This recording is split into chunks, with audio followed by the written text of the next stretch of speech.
The Nibelung Lied. I don't know what this is. I've never heard of it. First adventure. Grimhild's dream. In stories of our fathers' high marvels, we are told of champions well approved in perils manifold, of feasts and merry meetings, of weeping and wail, and deeds of gallant daring I'll tell you in my tale. In Burgundy there'd flourish a maid so fair to see that in all the world together a fairer could not be. This maiden's name was Kriemhild, though her in dismal strife full many a prowess warrior thereafter lost his life. Many a fearless champion as such well became, wooed the lovely lady, she from none had blame. Matchless was her person, matchless was her mind. This one maiden's virtue graced all womankind. 3 puissant kings her guarded with all the care they might. Gunther and Gernot, each a redoubted knight, and Gisela the youthful, a chosen champion he. This lady was their sister, well loved of all three. Well loved of all the 3.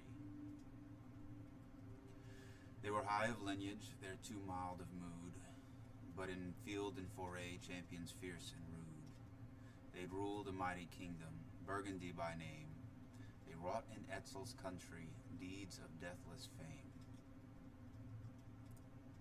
At Worms was their proud dwelling, the fair Rhine flowing by.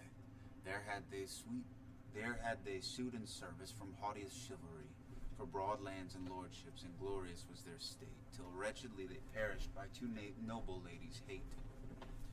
Dame Uda was their mother, a queen both rich and sage. Their father hight Dankrat, who the fair heritage left to his noble children when his course had run. He too by deeds of knightship in youth had worship won. Each of these 3 princes, as you have heard me say, were men of mighty puissance.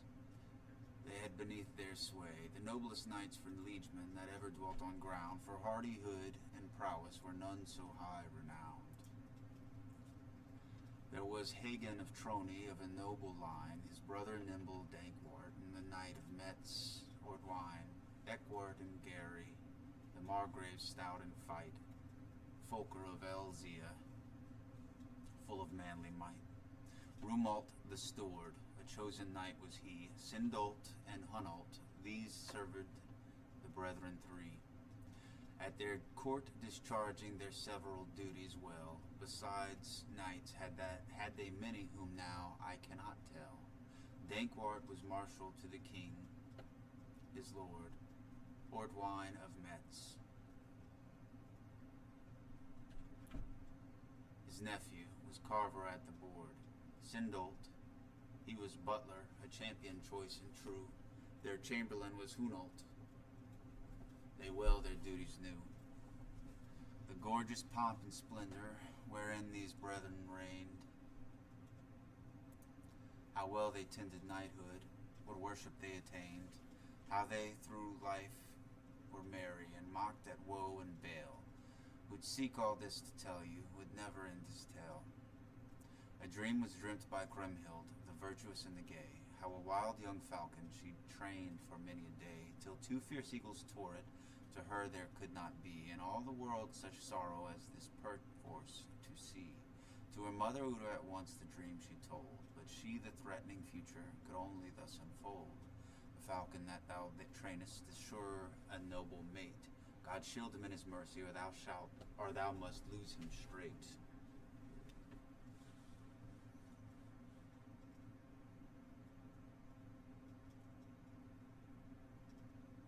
A mate for me, what say'st thou, dearest mother of mine? Ne'er to love, assure thee, my heart will I resign.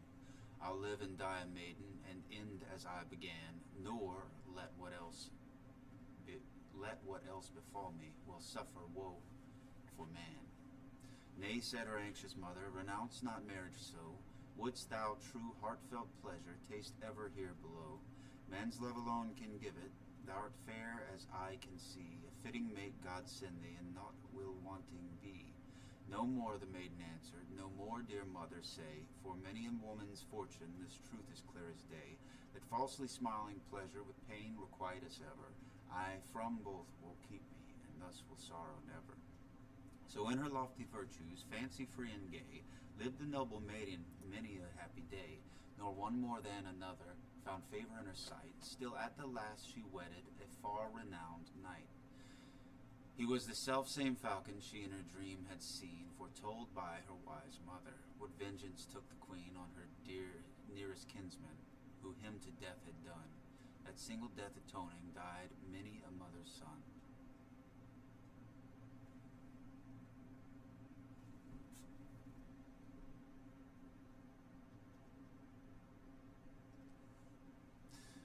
Second adventure of Siegfried.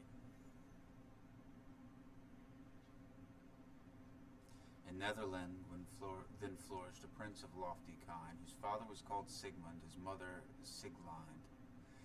In a sumptuous castle down by the Rhine's fair side, men did call it Xanten, 'twas famous far and wide. I tell you of this warrior, how fair he is to see, from shame and from dishonor lived he ever free. Forthwith fierce and famous waxed the mighty man, what height of worship in this world he wan. Siegfried men did call him, that same champion good, many a kingdom sought be in his manly mood, and through strength of body in many a land rode he. What men of valor he found in Burgundy. Before this noble champion grew up to man's estate, his hand had mighty wonders achieved in war's debate, whereof the voice of rumor will ever sing and say, though much must pass in silence in this our later day. In his freshest season and his youthful days, one might full many a marvel tell in Siegfried's praise. With lofty honors graced him, and how fair his fame, how he charmed to love him many a noble dame.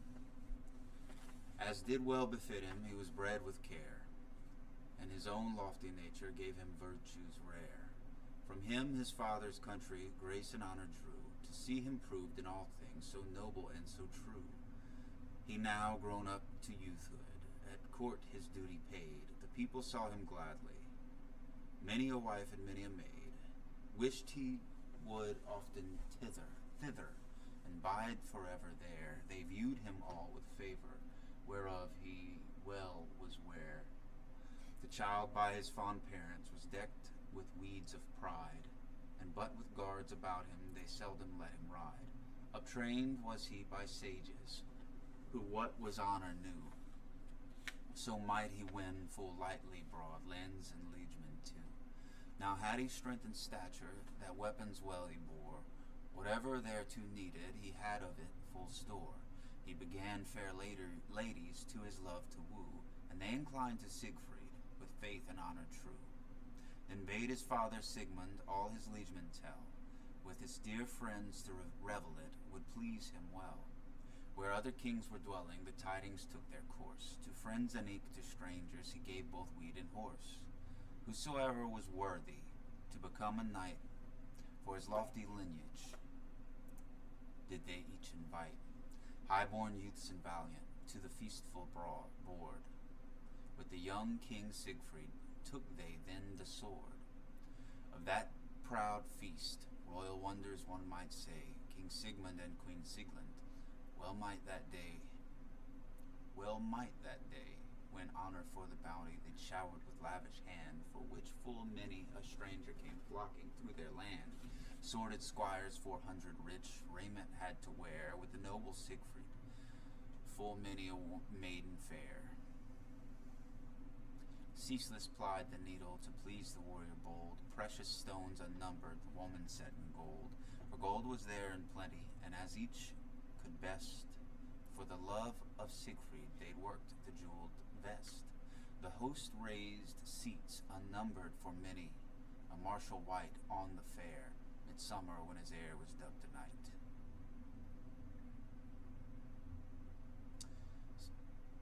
The host raised seats unnumbered for many a martial wight on the fair midsummer when his air was dubbed a night.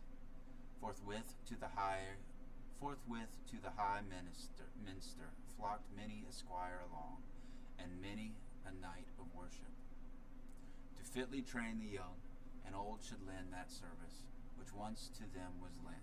They'd pass the hours in pastime and gentle merriment. But first to God's due honor, a holy mass they sung, and then a press and struggle arose the crowd among. And then with pomp befitting each youth was dubbed a knight, and sooth before was never seen so fair a sight. All ran at once, where saddled many a war horse stood. In the court of Sigmund the tourney was so rude, that both hall and palace echoed far around, as those high-mated champions shocked with thundering sound.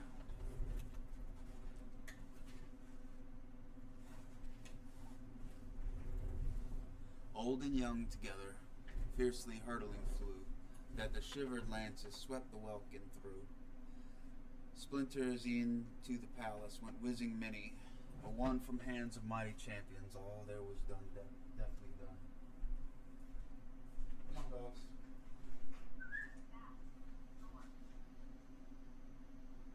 Dogs. Lady. Lucy. Come on. Time to go outside. Lucy. Lucy. Come on. Come on. Come on. Come.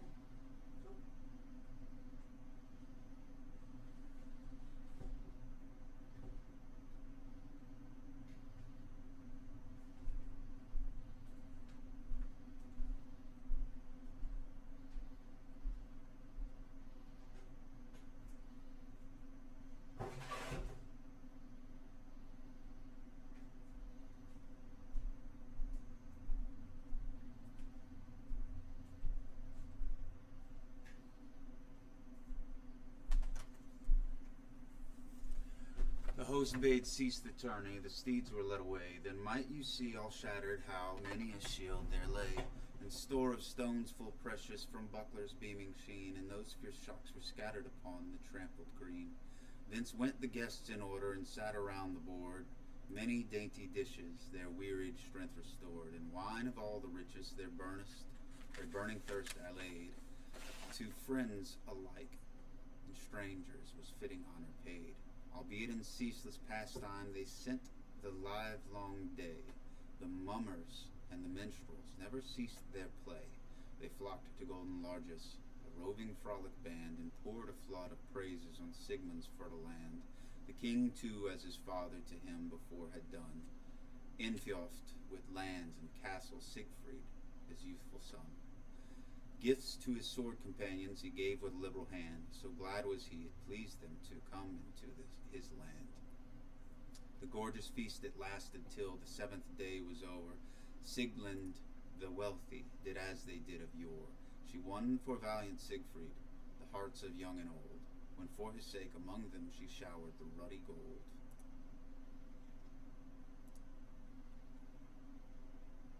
You scarce could find one needy in all the minstrel band. Horses and robes were scattered with ever open hand. They gave as though they had not another day to live. None were to take so ready as they inclined to give. So was dissolved with honor the mighty festival. The high descended barons assembled there in hall. That youth were well contented as lord to serve and sue, but that desired not Siegfried, the champion stout and true, while Sieglind and Sigmund yet lived and flourished there. Full little recked their offspring the royal crown to wear. He only would be master and exercise command gainst those whose pride o'erweening disturbed the peaceful land. None ventured to defy him, since weapons first he took, the bed of sloth but seldom the noble knight could brook. He only sought for battles, his prowess gifted hand won him renown eternal in every foreign strand. Third adventure, how Siegfried went to Worms. 'Twas seldom teen or sorrow the warrior's heart assayed. At length he heard the rumor how a lovely maid In Burgundy was dwelling the fairest of the fair. From her he won much pleasure, but dashed with toil and care. By fame her peerless beauty was bruited far and wide, nor less her lofty virtue, and her pure virgin pride, was day by day reported among the martial band. This drew guests ever flocking to good King Gunther's land. For all the host of suitors that sought to bend her will, true to her own coy promise, remained fair Kriemhild still. That she for all their wooing would love vouchsafe to none, he was a distant stranger who at last her favor won. Then sought the son of Siglin to gain the haughty fair. The vows of other suitors to his were light as air. Such knight deserved to vanquish the coyest maiden's pride. Ere long the noble Kriemhild became bold Siegfried's bride. His kinsmen and his liegemen then gave him counsel true, that now if he in honor were inclined to woo, he should be bound in wedlock to no unequal make. Then said the noble Siegfried, sure will I fair Kriemhild take. The bright Burgundian maiden, best gem of Gunther's throne, whose far-renowned beauty stands unapproached alone. On earth nor king nor Kaiser lives there so proud, I ween, but he might deem him happy to win so fair a queen. Forthwith were the tidings to Sigmund's ear preferred. His anxious liegemen told him, from them his father heard, the high design of Siegfried. It much to heart he laid, that he aspired so boldly to win so fair a maid. The news came eke to Sieglinde, the noble monarch's wife. Full sore the mother trembled for her darling's life, for well she knew fierce Gunther and his vassals stern. So strove they both the champions from his high emprise to turn. Then spake the valiant Siegfried, dearest father mine, the love of high-born women forever I'll resign, rather than play the wooer, but where my heart is set. However they sought to move him, but small success they met. Since naught can then dissuade thee, outspake his royal sire, glad am I, blood of Sigmund, should to such height aspire. And so thy hopes to forward, I'll do the best I can. Yet in his court has Gunther many a proud o'erweening man. In were there none but Hagen, that redoubted knight in pride, can match the proudest, the mightiest in might. So that, my son, I fear me, this hour we both may rue, if our minds are settled, the stately maid to woo.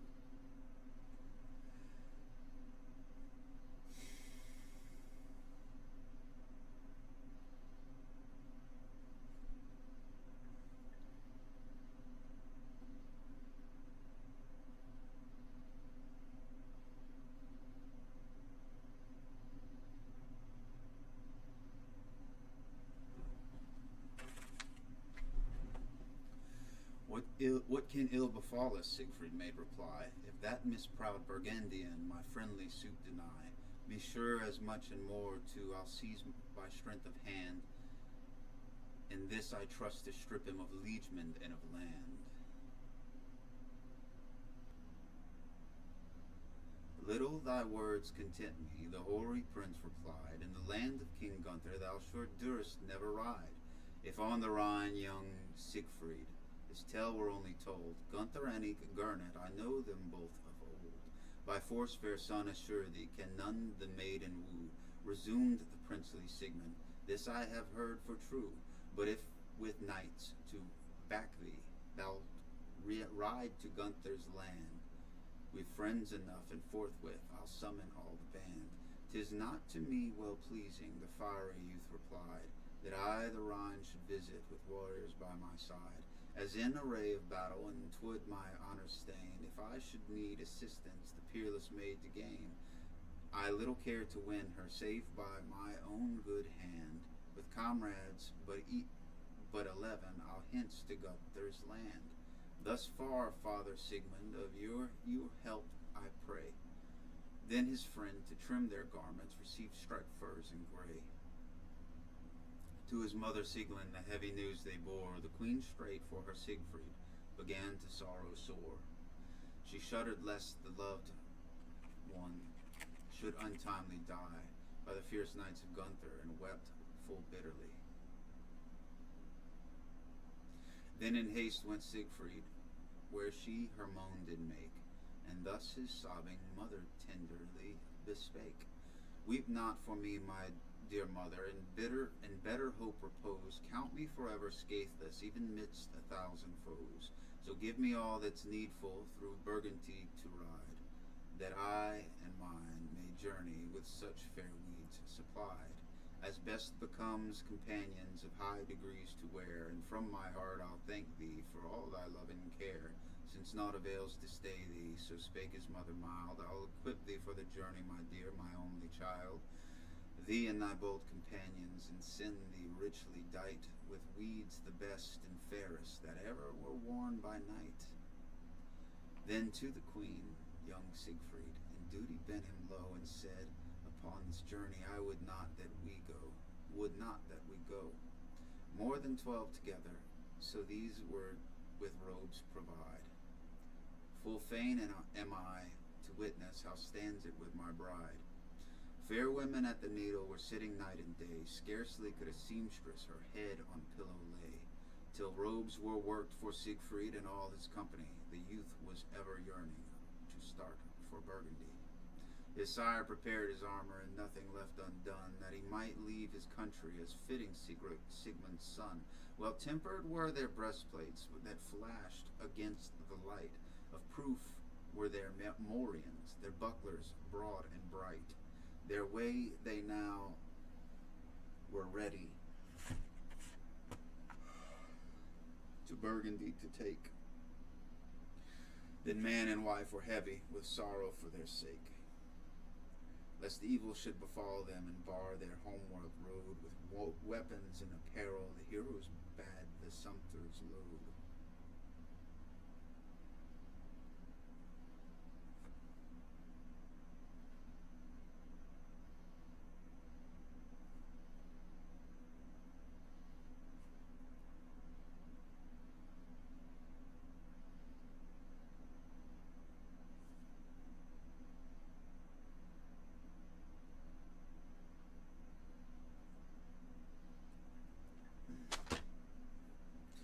High mettled were their chargers, gold bright their riding weed.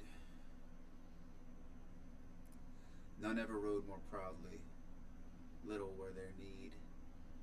Then did noble Siegfried, and that fair company that with him leave were taking, all bound for Burgundy. The king and queen, each weeping, gave him leave to part, and he to both gave comfort, all with a loving heart. Weep not, said he, dear parents, of better courage be. I'm safe where'er I travel, so take no thought of me. Woe were then the warriors, and wept to many a field. Their hearts, I ween, the future in deepest gloom arrayed, and told them from that journey many a dear friend would bleed. Full cause had they for sorrow, it brought them woe indeed. On the 7th fair morning, by worms along the strand, in nightly guise were prickling the death-defying band. The ruddy gold fair glittered on every riding vest. Their steeds they meekly governed, all pacing soft abreast. Their shields were new and massy, and like flame they glowed.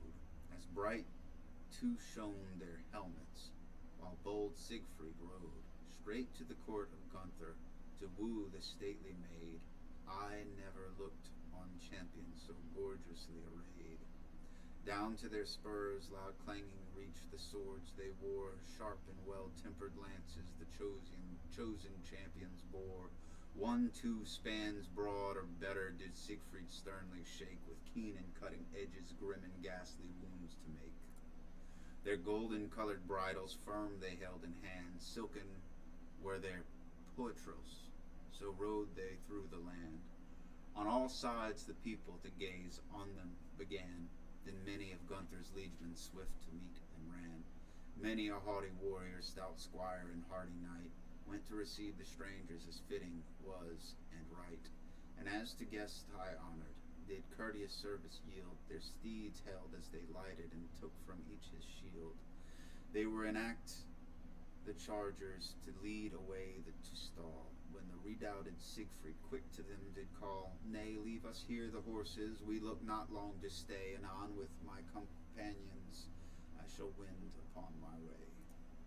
Affairs of high concernment this squadron hither bring, so whoso knows, straight tell me where I may find your king, the wide-renowned Gunther, who reigns in Burgundy. Then one who near was standing thus answered courteously, If you would find the monarch, you need not long to wait. In yonder hall at leisure myself I left him late. Begirt with all his warriors, there you may feast your sight, and sooth you'll find about him full many a stately knight. Now to great King Gunther were the tidings told, that there had journeyed thither hardy knights and bold, clad in flashing armor and glittering vesture gay. But who and whence the strangers could know Burgundian say. Much wondered the monarch, whence came the gallant band, that with so fair equipment had reached Burgundian land, and with so massy bucklers that none could tidings bring of those heroic strangers, but little pleased the king. To Gunther then made answer the knight of Metz Ortwine, a warrior bold and mighty, and of the loftiest line. Since none of us can tell you who these same knights may be, send for my uncle Hagen, let him strangers be. He knows the proud and puissant of every foreign land, so we, what now we guess not from him, shall understand. Him and his warlike vassals the impatient king bade call, and soon redoubted Hagen strode towering through the hall.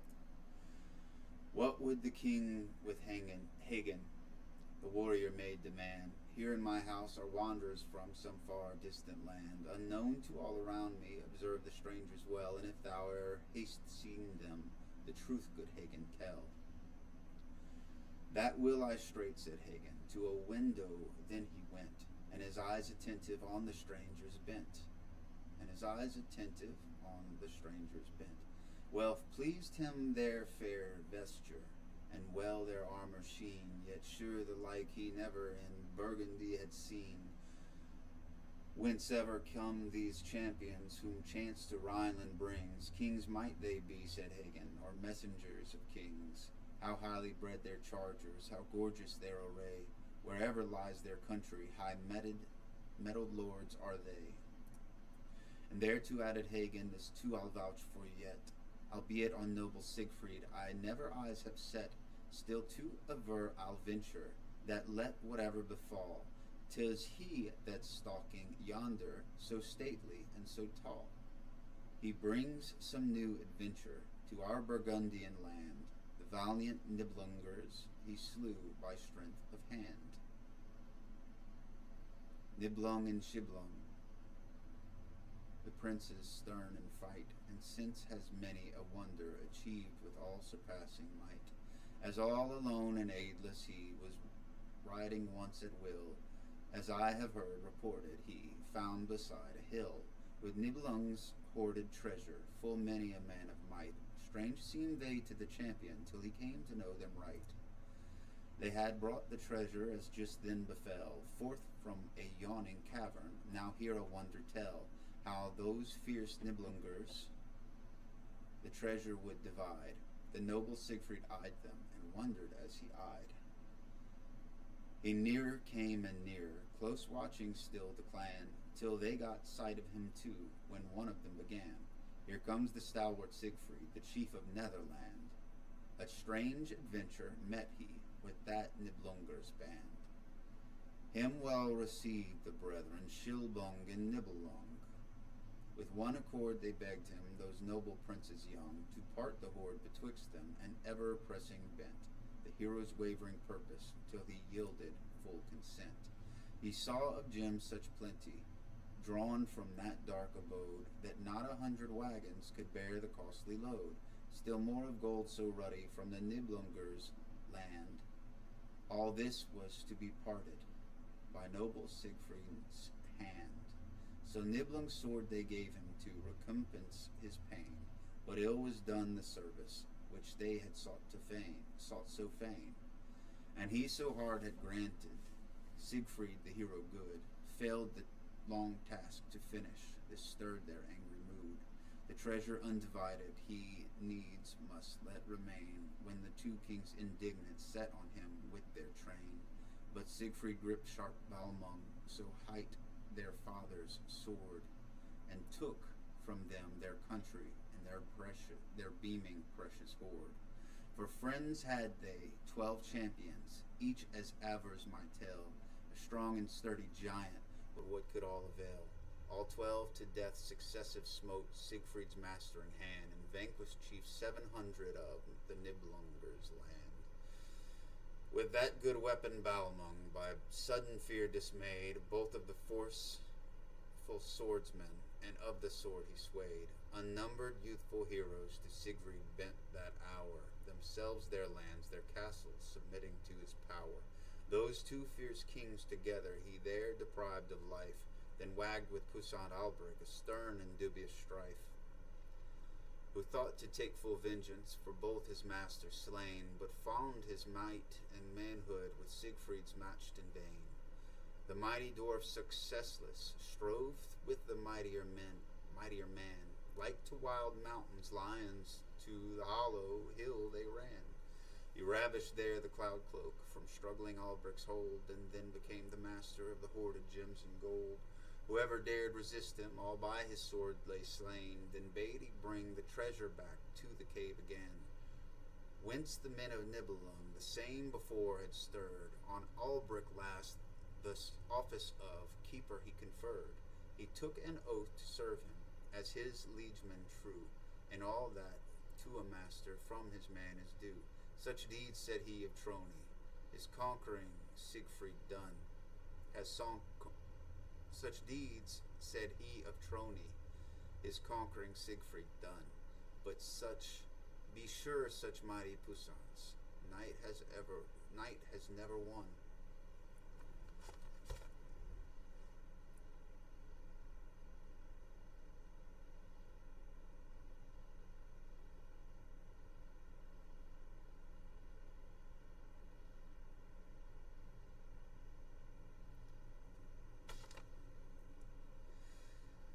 Yet more I know of Siegfried, that well your ear may hold. A poison-spitting dragon he slew with courage bold, and in the blood then bathed him. This turned to horn his skin, and now no weapons harm him, as often proved has been. Receive then this young hero with all becoming state, there ill-advised to merit so fierce a champion's hate. So lovely is his presence, at once all hearts are won, and then his strength and courage such wondrous deeds have done. Then spake the mighty monarch, thou consolest all right. See how stands full knightly prepared for fiercest fight. He and his hardy comrades, the death-defying man, straight will descend to meet him as courteous as we can. That be assured, said Hagen, with honor may be done. Of lofty kin is Siegfried, a mighty monarch's son. He seemeth, if to purpose his bearing I have eyed, by heaven 'tis no light matter, hath bidden him thither ride. Then spake the country's ruler, he shall be welcome here. Bold is the knight and noble that I discover clear, and much shall it avail him on our Burgundian ground. Then thither went King Gunther, where he Siegfried found. The host and his companions so well received the guest, that nothing there was wanting that courtesy expressed, and low inclined the warrior to all in presence there, since they had given him greeting so friendly and so fair. I wonder much, said Gunther, and fain would understand, whence comes the noble Siegfried to this Burgundian land, and what he here is seeking at worms upon the Rhine. The guest to the king made answer, concealment is no art of mine. Afar I heard the tidings, e'en in my father's land, that here with you were dwelling. Fain would I know the band, the best and prowess champions, so voiced by all in sum, that ever king surrounded. I therefore hither come. Your own renown I've heard too through all this country ring, that never eye of mortal has seen so bold a king. Your prowess and your knighthood are vouched by high and low. Now never will I turn homeward till this by proof I know. I too am a warrior and shall a scepter sway, and I would fain bring all men perforce of me to say, that I both land and liegemen have nobly merited. This to maintain I'll freely pledge my honor and my head. Now since you are so famous for manhood and for skill, not reck I if my purpose be taken well or ill, but all that's owned by Gunther I'll win by strength of hand, and force to my obedience his castles and his land. The king was lost in wonder, and with him all the rest, at such a strange pretension from that o'erweening guest, who claimed his whole possessions that stretched so wide around. His vassals heard the challenge, and for anger sternly frowned. How, cried the valiant Gunther, have I deserved this wrong, that what my noble father with honor ruled so long, I now shall yield to any, or mastered by his might, should I show that I too can bear me like a knight. I'll never renounce my purpose, the fiery youth replied. If though thy might thy country cannot in peace abide, I'll take on me to rule it, and what I hold in fee, if thou by strength canst take it, shall alike submit to thee. Let thy broad lands and mine too be laid in equal scale, and whichsoever in battle o'erth the other shall prevail. To him let all be subject, the liegemen and the land. But Hagen sought in Gernot with such purpose to withstand. To us 'tis little pleasing, Gernot made reply, that we should lands be seizing, whose lords should slaughtered lie. That we may win unjustly, our lands are fair and wide. We are their rightful masters, and none they need beside. Grimglard, King Gunther's warriors of gathering wrath the sign. Among them lowered the darkest, the knight of Metz Ortwein. It irks me much, exclaimed he, to hear these words of pride. Sir King, by haughty Siegfried, thou art wrongfully defied. Wert thou and thy brave brethren stripped of those arms you boast, while he to back his quarrel should bring a royal host? E'en then I'd trust to teach him an humbler pitch to fly, and cower as low before us as now he mounteth high. Wroth was at this defiance the chief of Netherland. He cried, thou durst not venture against me to lift thy hand. I am a mighty monarch, a monarch's man art thou. Should 12 like thee resist me, 12 such to one should bow. Then gan for swords call loudly the knight of Metz Ortwein, the sister's son of Hagen, pride of his lofty line. It irked him that his uncle so long had silent stood. Bold Gernot imposing thus cooled his fiery mood. Ortwein, said he, be calmer, why thus to weapons run? To us the valiant stranger no such offence has done. We yet may pardon kindness, I ready thee wrath give over, and make a friend of Siegfried, this still word to our credit more.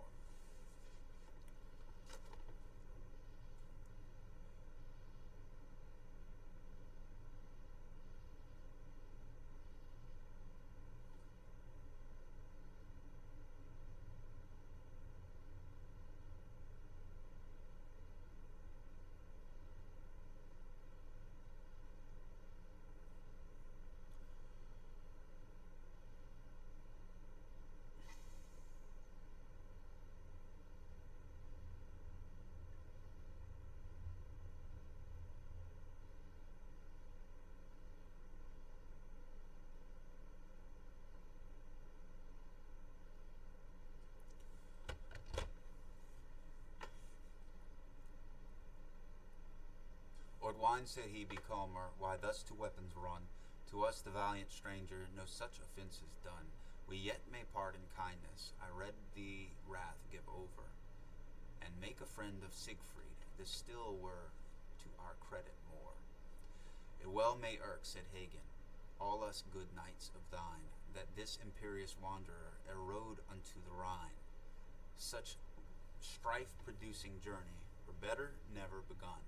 Never had the kings, my masters, by him so evil done.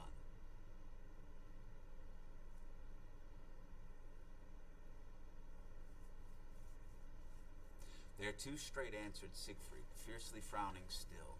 If these my words, Sir Hagen, had chanced to please you ill, be sure high deeds of valor you at these hands shall see. deeds that e'en less may please you here in Burgundy. This I alone, said Gernot, can turn from evil end. So all his warriors bade he the stranger not offend, with words that breathed defiance, and thus the turmoil stayed, and Siegfried too was thinking upon the stately maid. How suits this strife with either? The prudent warrior said. How many chiefs soever should in this broil lie dead? By us would little honor, by you small gain be won. Thereto gave answer Siegfried, King Siegmund's haughty son.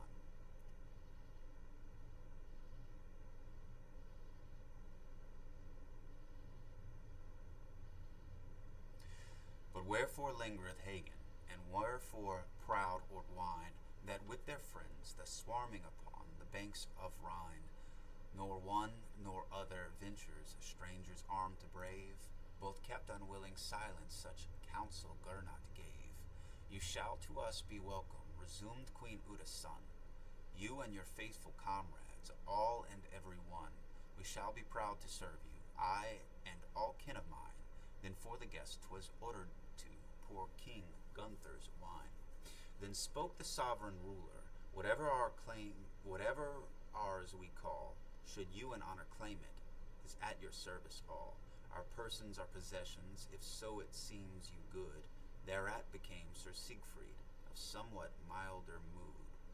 Forthwith their whole equipment down from their beast was brought, for Siegfried and his fellows with fitting zeal were sought, of all convenient chambers the choicest and the best. At length the bold Burgundians looked friendly on their guest.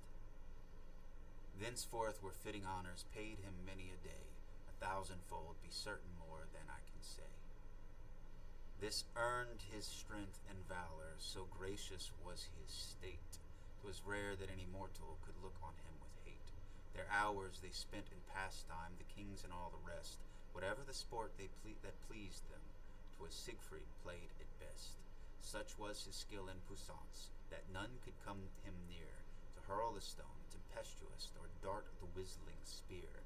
Whenever before the ladies, all in courtly guise, plied the contending champions their knightly exercise, then all looked on, delighted as noble Siegfried strove, but he his thoughts kept ever fixed on his lofty love.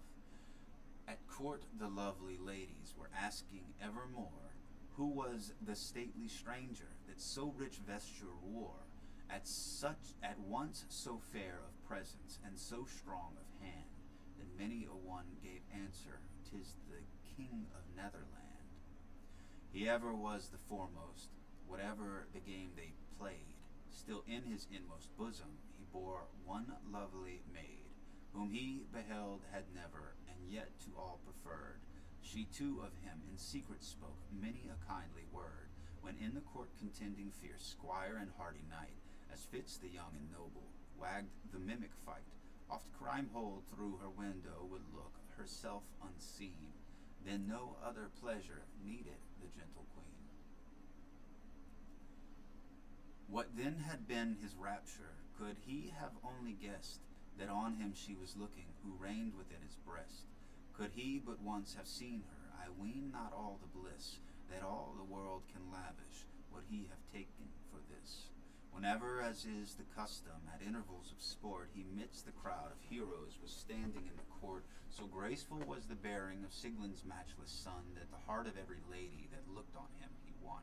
Oft too would he be thinking, how now can it be, that I the noble maiden with mine eyes may see, whom I in heart love dearly, and so long have done, and she's an utter stranger.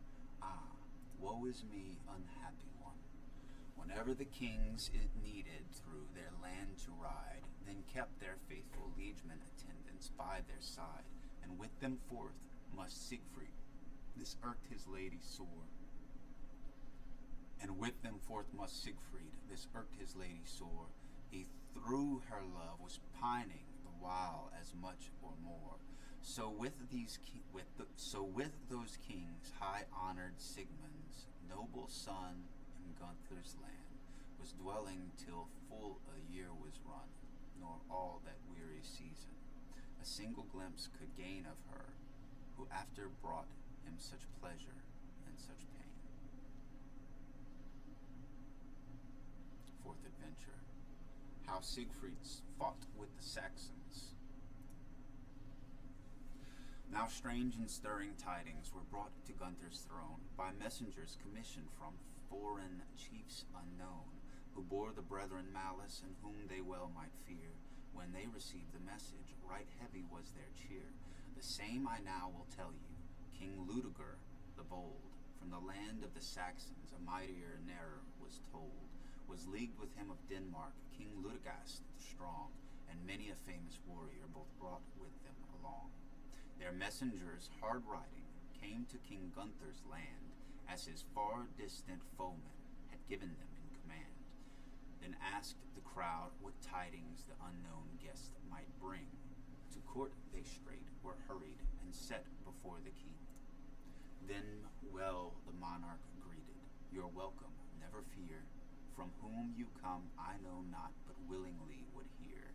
And it is yours to tell me." So spake the monarch good. Then gan they sore to tremble at Gunther's angry mood. "Since you, O king, permit us to utter plain and true this our high commission, naught will we hide from you. Our masters we will tell you, who gave us this command. King Ludegast and King Ludeger will visit you in this land."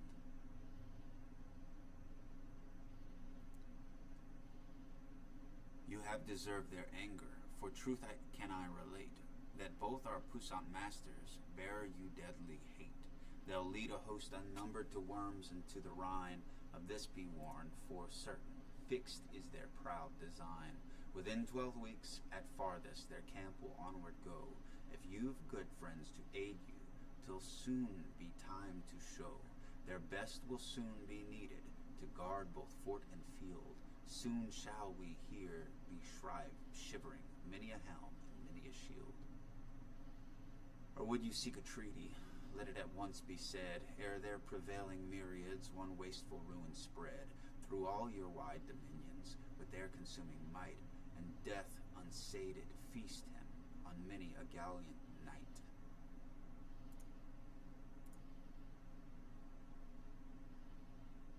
"Now wait a while, you strangers," thus spake the noble king. "I must think ere I answer the message that you bring. I've friends and faithful liegemen, whose sage advice I use, and with them I must counsel take on this heavy news." The nigh approaching danger irked King Gunther sore, and the proud defiance deep in heart he bore. He sent for valiant Hagen and many another knight, and Gernot too bade hasten with all the speed he might. At once they flocked around him, a stern and stately band. Then spake the king, "Proud strangers here in our own good land have sent to us battle. Weigh well such tidings told." Thereto straight answered Gernot, a hardy knight and bold. "Then with our swords we'll meet them, defiance we'll defy. None but the death-doomed perish, so bravely let them die. I'll never forget my honor, for although all they choose to send, so fierce a foe to Gernot is welcome as a friend." "Rash hold I such hot counsel," said Hagen, Trony's knight, "but Ludegast and Ludegar are men of mickle might. In so few days our vassals we scarce can muster well." He paused a space, then added, "The news to Siegfried tell." Meanwhile they lodged the strangers within the city fair. Though all were foes around them, King Gunther bade them share all courteous entertainment, so fitly dealt the king, till he had learned what forces he might together bring. Right ill at ease was Gunther, his brow was clouded o'er. A gallant knight who marked him, what heavy cheer he bore, who had not heard the tidings, nor thus the truth could guess, with friendly will thus moved him, his sorrow to confess. "I wonder much," said Siegfried, "why I of late have seen, with care so overshadowed, that frank and merry mien, that gave up zest to pleasure, and heightened each delight, whereto gave answer Gunther, the far-renowned knight. To all the world I cannot my bitter bale impart, bear it I must, and wrap it close in my inmost heart. bosom woes can only to bosom friends be said. Threat. The hue of Siegfried waxed both white and red. He thus bespake the monarch, I never denied you aught, and now will serve you truly, whatever be in your thought. Need you friends, King Gunther? No firmer friend than I. It is a deed of danger, I'll do it or I'll die. Now God reward you, Siegfried, your words they please me well. E'en should your strength avail not this danger to repel. There's comfort in such friendship as you have shown today. Let me live a little longer, well will I all repay. And now my source of sorrow, sir Siegfried, you shall know. It comes of two proud princes, each my deadly foe, who me with war would visit, and all my lands o'errun. A deed that here by warrior before was never done. Take little thought, said Siegfried, of them and their emprise. Calm but your anxious spirit, and do as I advise. Let me for you advantage as well as honor win, and bid at once to aid you your warriors hasten in. If your overweening foemen can together call 30,000 champions, I'll stand against them all with but a single thousand, for that rely on me. For this, replied King Gunther, I'm ever bound to thee. So from your army give me 1,000 men at most, since I, who well could muster, at home a gallant host, have here 12 comrades only. Thus will I guard your land, count on true service ever from Siegfried's faithful hand. And Hagen too shall help us, and with him stout Ortwein, Dankwart and Sindolt, those loving lords of thine. And fear-defying Folker shall our companion be. He shall bear our banner, better none than he. And forthwith did the envoys back to their lords return. Tell them they soon shall see us, and to their cost shall learn how we devise protection for castle and for town. Straight called the king his kinsmen and the suitors of his crown. The messengers of Ludegar, before the assembly went, they heard with joy and gladness that home they would be sent. With costly presents Gunther their parting steps pursued, and with them sent an escort. This raised full high their mood. Ye messengers, said Gunther, thus to your masters say, they'd best be pricking homeward as quickly as they may, or should they please to seek us among our liegemen true, let but our friends be faithful, we'll find them work to do. Then forth the costly presents to the messengers they bore, enough be sure, and more to King Gunther had in store. King Ludegar's men to take them, in sooth were nothing coy, then leave they took of Gunther, and parted thence with joy. Now when back to Denmark were come the envoys bold, and to the stout King Ludegast had the tidings told, how they of Rhine were coming, fierce war themselves to bring. To hear of their high courage troubled sore the king. Said they, yon proud Burgundian has many a man of might, but for the first and foremost we'd marked a matchless knight, one that men call Siegfried, a chief of Netherland. Our foreboded Ludegast from such a foe at hand. When to them of Denmark were these tidings told, the more their friends they'd summoned to muster manifold. Nor press nor hasty message did stout Sir Ludegast lack, till 20,000 champions were marching at his back. Alike to brave Sir Ludegar did his Saxons throng, till they in arms had gathered full 40,000 strong, ready at his bidding through Burgundy to ride. Nor less at home did Gunther his men at arms provide. His kinsmen and his brethren he begged at once to speed, and to the war that dared them their mustered vassals lead. And death-defying Hagen they gathered far and nigh, full many achieved therefore that journey brought to die. They one and all were stirring, no loiterer was there. The danger daring Folker the standard was to bear. To cross the Rhine they purposed, and leave their native land. Hagen the knight of Trony was marshal of the band. With them too rode Sindolt, and with them Hunolt bold. both resolved by service to earn King Gunther's gold, and Dankwart Hagen's brother, and the brave Ordwine, alike would seek for honor in the march beyond the Rhine. Sir King, said noble Siegfried, sit here at home and play, while I and your vassals are fighting far away. Here frolic with the ladies, and many a merry mate, entrust to me for guarding your honor and estate. Those foes of yours that threatened as far as Worms to roam, I will be their surety that they shall bide at home. So deep within their country we are resolved to ride, to Wales shall turn their vaunting, to penitence their pride. From Rhine through Hesse advancing, they rode upon their way, toward the Saxon country, where after happed the fray. Far and wide they ravaged, and fiery brands they tossed, till both the princes heard it, and felt it to their cost. They now were on the borders, then hastened every man, when the stalwart Siegfried spoke thus to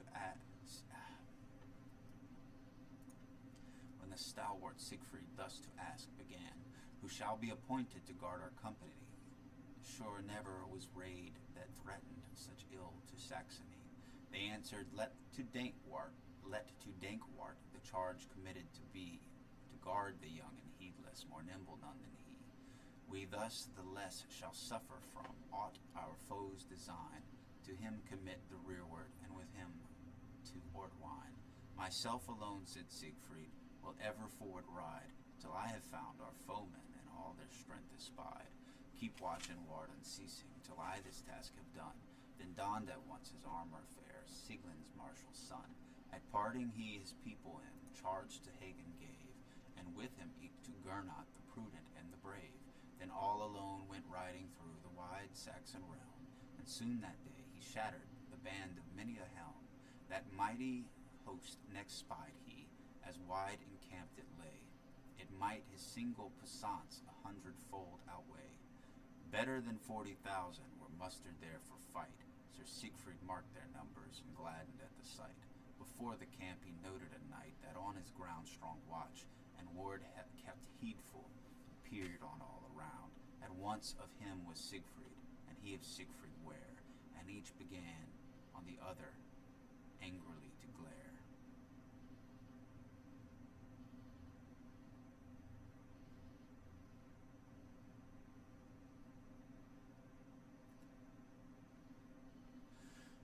Who was this watchful warder now, you shall be told. At hand by him lay ready a flashing shield of gold.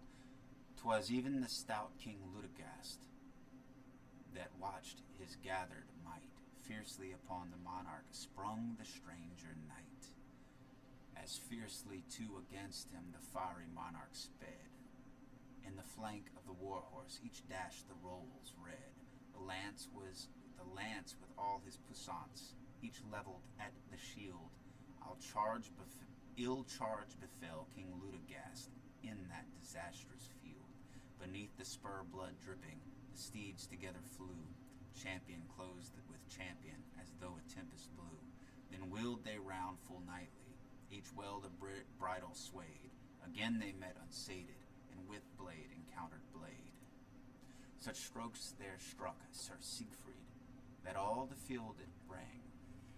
At each, as even from torches, the fire-red sparkles sprang. From Ludegast's battered helmet, so strive they all they can, and either stormy champions, and the others finds his man. At Siegfried too Sir Ludegast struck many a sturdy stroke, each on his foeman's buckler his gathered fury broke. Full 30 men of Ludegast meanwhile had spied the fray, but ere they up could hasten, Siegfried had won the day. Thrice smote he the bright breastplate, and pierced it through and through. Thrice the blood in torrents from the king he drew. Those 3 strokes have ended that encounter keen. Down sunk woeful Ludegast, groveling on the green. He straight for life sued humbly, and yielded up his claim to all his lands, and told him that Ludegast was his name. On this up came his warriors, who from afar had seen the fight. that at the ward post so fiercely fought had been. Then Siegfried thought to bring him, when suddenly all the band of 30 set upon him, when then the hero's hand maintained his royal captive with many a mighty blow. The peerless champion wrought them yet heavier loss and woe. He fought with all the 30, till all but one were slain. To him his life he granted, he trembling rode amain, and told the truth disastrous to all the gaping crew. On his bloody helmet they might see it written too. Woe were the men of Denmark to hear the deadly tale. Their king too was a captive, this added bale to bale. They told it to his brother, he straight to storm began. Wroth was he to have suffered such loss by arm of man. So by the might of Siegfried was Ludegast led away, to where the men of Gunther in watchful leaguer lay, and given in charge to Hagen. When they came to hear the prisoner was King Ludegast, they scarcely shed a tear. Now rear they bade the banner to the bold Burgundian crew. Up cried the son of Siegmund, more will be yet to do, if there be life in Siegfried, and that ere day be done. Woe to the Saxon mothers, they'll weep for many a son. Ye hardy knights of Rhineland, take of me good heed. Right through the ranks of Ludeger your valor will I lead. You'll see by hands of heroes helmets cleft amain. Shame shall they learn and sorrow ere we ride home again. At once to horse good Gernot and all his many sprung. At once the glittering banner to the breeze was flung by the bold minstrel Folker riding in the van. So moved they on to battle, war-breathing every man. No more than Eden 1,000 went on the hard emprise, with them 12 stranger champions. Now gan the dust arise. Along the paths they trembled, they rode by copse and field, and startled all the country with the flash of many a shield. Against them with their myriads came on the Saxons bold. Their swords they well were sharpened, as I have since been told. King cut the tempered weapons in their well-practiced hands, to guard from those fierce strangers their castles and their lands. The war-directing marshal led on the troop amain, and thither too fierce Siegfried brought up the scanty train, that had his fortunes followed from distant Netherland. Busied that day in battle was many a bloody hand. Sindolt and Hunolt and noble Gernot too, in the fierce encounter many a champion slew, who ere they felt their puissance, little thought to quell many a noble lady, then had cause to wail. Folker and Hagen, and eke the fierce Ortwine, death-defying champions, dimmed many a helmet's shrine, with bloody screaming torrents that down began to run. There too were by Dankwart mighty marvels done. Every man of Denmark frankly tried his hand. You might have heard a clatter ring throughout the land of shivered shields and sword blades. Sooth the work was rough, and the hurtling Saxons damage did enough. Where the stern Burgundians plunged into the strife, many a wound was given, and let out many a life. The blood from that red slaughter above the saddles stood, wooed as a bride was honor by heroes bold and good. But louder still and louder in every hero's hand clashed the keen ground weapons, when those of Netherland behind their charging master rushed into the fight. On they came with Siegfried, each bore him as a knight. Not a lord of Rhineland could follow where he flew. You might see red spouting the riven helmets through. Sudden streams of slaughter where Siegfried smote around, till he at last King Ludeger before his comrades found. Thrice pierced he through the Saxons, and thrice returned again, from van to utmost rear guard, still trampling down the slain. Nor was it long ere Hagen came up his part to bear. Down then must proudest champions before the unconquered pair. When the stalwart Ludeger saw noble Siegfried nigh, who in his hand wise wasting ever heaved on high the storm descending Balmung, and slew him many a slain, Grimly frowned the monarch, and burned with wrath amain. Dire was the storm and struggle, and loud the sword blades clashed, when both the thick battalions each on the other dashed, each angry leader panting to meet in stern debate. The crowd began to scatter, then fiercer rose their hate. Well the Saxon ruler that day performed his part, to know his brother taken cut him to the heart. He heard it first reported, Gernot the deed had done, but now he knew for certain 'twas Sieglin's conquering son. So burly were the buffets which Ludegar dealt in field, that Siegfried's panting charger under the saddle reeled.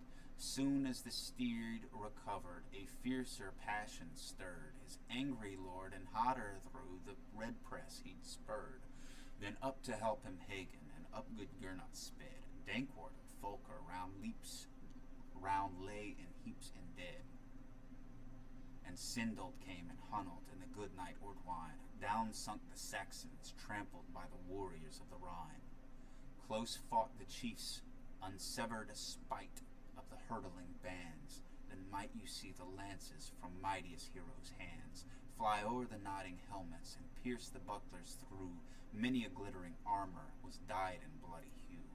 In the fierce encounter, many a mighty man tumbled from the saddle, each on the other ran. Ludegar and Siegfried, each the other's peer. Many a shaft was flying, whizzing many a spear. Oft flew Ludegar's shield plate by dint of Siegfried's hand, then looked at last for conquest, the knight of Netherland. Over the struggling Saxons such force was in that stroke, then too how many a breastplate the strong-armed Dankwart broke. Just then it chanced King Ludegar had a crown espied painted upon the buckler that guarded Siegfried's side.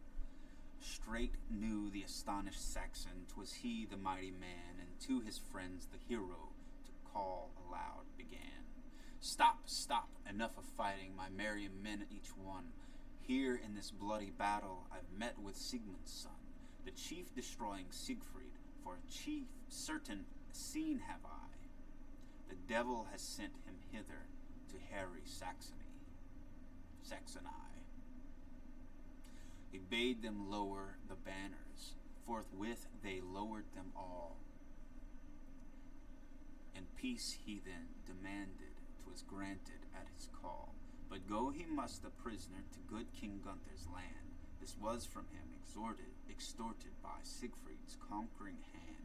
With one accord agreeing, the bloody strife they left, the shining shields and shivered, the helmets hacked and cleft. They laid aside or wearied, whatever down they threw, bore from Burgundian falchions a stain of bloody hue. They took whomever it pleased them, none could their will gainsay. Gernot and valiant Hagen at once bade bear away the faint and feeble wounded, and with him carried then off to the Rhine as captives 500 chosen men, while with wailing back to Denmark the bootless warriors came. The late o'erweening Saxons bore off but loss and shame. From that disastrous struggle each hung his pensive head. They last their friends remembered and sorrowed for the dead. Anon they bade the sumpters be loaded for the Rhine, and thus victorious Siegfried his perilous design had brought to full performance. Well had he done in fight, this every man of Gunther allowed him as of right. To Worms straight did a message from good Sir Gernot come, to tell throughout the country to all his friends at home, whatever in that encounter to him and his befell, and how they all their duty had nightly done and well. The youths they ran their swiftest, and noised abroad the whole, then laughed who late lamented, delight succeeded dole. All bosoms straight were beating to learn the news they bore, and every noble lady would ask them o'er and o'er, how the knights of Gunther in Saxony had sped, then to the lovelorn Kriemhild had one in secret led, For publicly she durst not to a distant bower apart, for she would learn how fared it with the chosen art of her heart. Soon as to the chamber the melancholy maid saw the youth approaching, sweetly thus she said, Now tell me happy tidings, and I'll give thee golden store, and if 'tis true thou tell'st me, I'll befriend thee evermore. Tell me how in battle my brother Gernot sped, and all our friends around him, is any of them dead? Who proved the best and bravest? This thou must tell me true. No coward, the youth made answer, had we in all the crew. But sure to fight or foray, the simple truth to tell, fair and noble princess rode never knight so well as the noble stranger from distant Netherland. Wonders that mock believing were wrought by Siegfried's hand.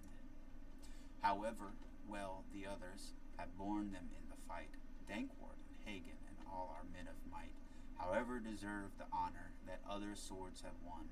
'Tis a puff of wind to Siegfried, King Sigmund's glorious son. Well plied the rest the falchion, and wielded well the spear, but never from tongue of mortal expect at full to hear what feats were done by Siegfried when he broke the squadrons through, those feats of weeping sisters, of slaughtered brethren rue. There lay the hearts beloved of many a mourning bride, beneath his sounding sword strokes cleft morions gaping wide. Let out the ruddy lifeblood gushing fearfully. Sir Siegfried is in all things the flower of chivalry. There too won no small worship the knight of Metz, Ortwine, whomever reached the warrior with keen-edged falchion fine. Down went they from the war horse, some wounded, others dead. There too your valiant brother, as wide the slaughter spread, as ever was done, believe me, since armies met in fight. So much must all men witness of that redoubted knight. There too the proud Burgundians so nobly strove for fame, that well they have assured them for every taint of blame. Before their levelled lances was many a saddled void, around the field re-echoed, when they the sword employed. The noble knights of Rhineland fought so well that day, their foes had sure done wiser at once to flee away. The gallant men of Trony did deeds they well may boast, when with united squadrons to battle rode the host. What numbers fell by Hagen and Hagen's chivalry, long shall their glory flourish here in broad Burgundy. Sindolt and Hunolt, each Gernot's liegeman true, and never daunted Rumolt, so rushed the foeman through, that ever will King Ludegar repent his vain design to meet your royal brethren on the banks of Rhine. But of all feats the fairest that in that field befell, from first to last most glorious, as all who saw can tell, were those achieved full knightly by Siegfried's deadly hand. Now many a wealthy captive brings he to Gunther's land. Beneath his arms submission the brother kings have learned, proud Dane and haughty Saxon alike defeat have earned. Dead lie their loving vassals wide o'er the bloody green. Now to my tale yet listen, high and noble queen. Now both are hither wending, the thralls of Siegfried's hands. Chief never such countless captives brought to Burgundian land, as now to Rhine are coming, o'ermastered by his might. Never heard the royal maiden a tale of such delight. More than 500 prisoners, for truth, high lady, no unhurt are hither coming. Full 80 buyers, I trow, trail on the deadly wounded. You soon will see them here. The most bare, bloody witness of Siegfried's sword and spear.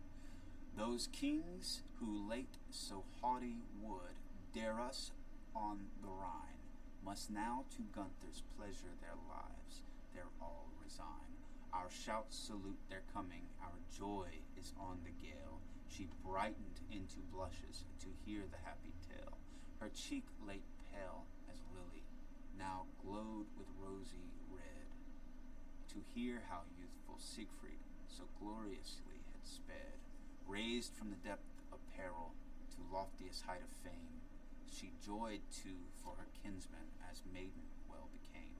Then spake she midst her blushes, Well hast thou earned thy meed, Well hast thou told thy story, so take thee costliest weed. Now straight I'll bid be brought thee 10 marks of ruddy gold. No wonder to rich ladies glad news are gladly told. Straight forth was brought the vesture, and down the gold was paid. Then hurried to the windows full many a lovely maid, and looked out on the highway, nor long delayed to spy the high descended victors returned to Burgundy. The safe and sound came forward, the wounded did the same. Merry was the meeting, none feared reproach or blame. Forth rode the host to meet them, his mirth had no alloy. The woe that long had worn him was now shut up in joy. His own full well received he, and well the strangers too. Sure nothing so befitting could wealthy monarch do.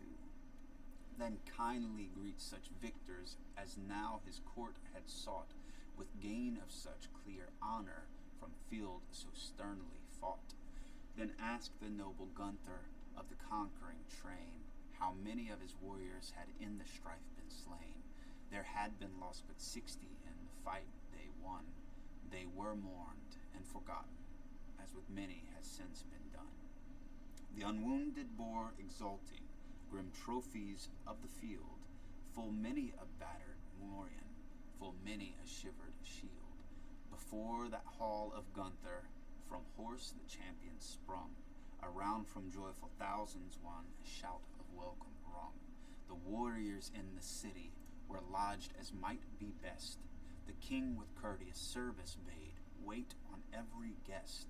He found the hurt fit chambers for tendance and repose, and proved his noble nature in the treatment of his foes.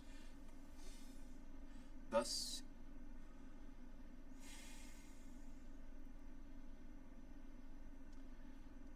he said to Ludegast, King Ludegast, welcome here.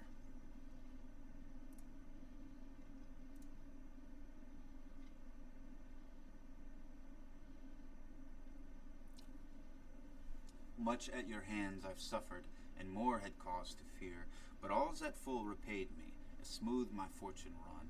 God requite my warriors, they well for me have done. Aye, you may gladly thank them, said Ludeger, 'tis their due. Kings never had such high captives as they have won for you. Meanwhile, for courteous treatment,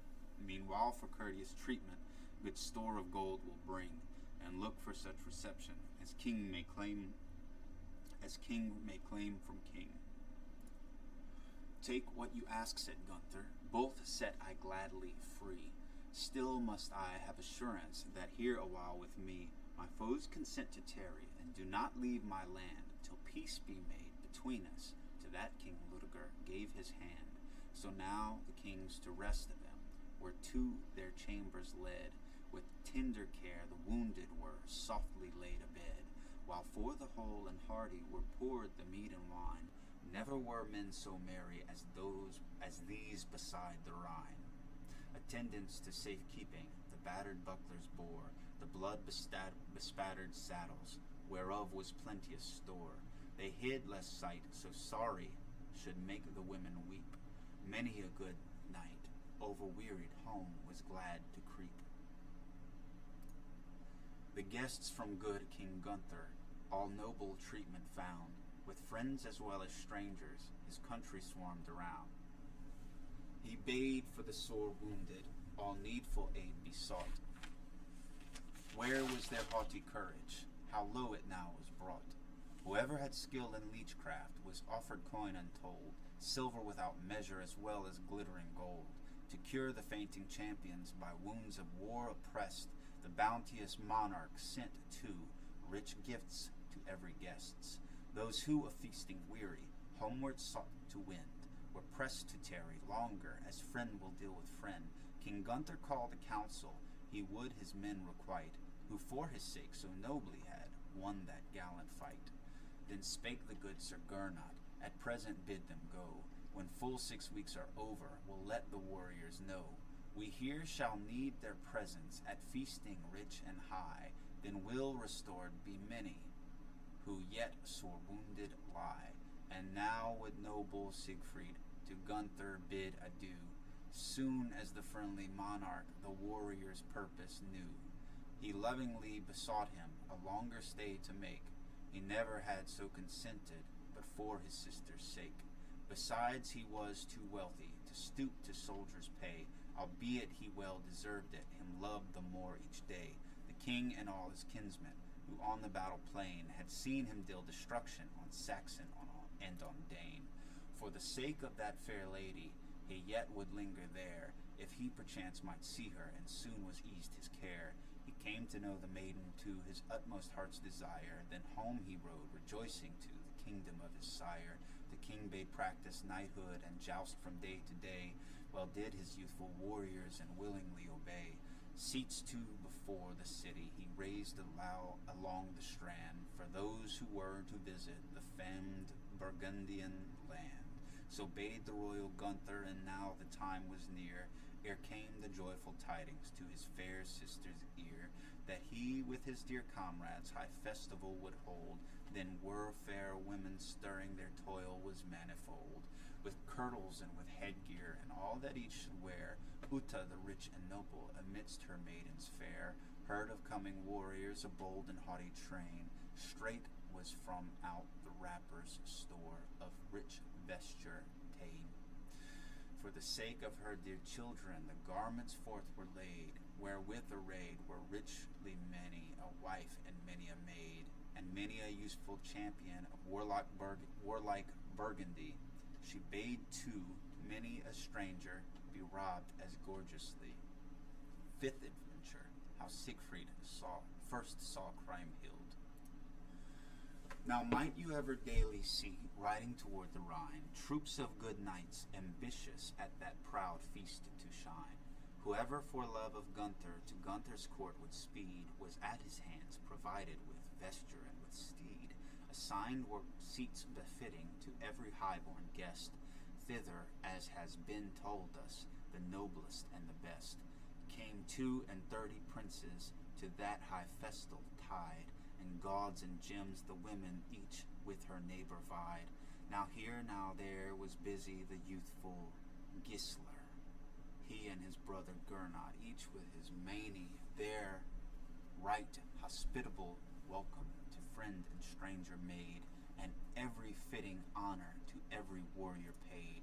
Full many a gold-red saddle, full many a sparkling shield, with store of sumptuous vesture for that high festal field, where then conveyed to Rhineland many an ailing wight, grew merry again and gladsome to see so fair a sight. Each who in bed lay wounded, though like to yield his breath, could now no more remember the bitterness of death. By the sick the healthy could now no longer stay. Comrade laughed with comrade against the festal day.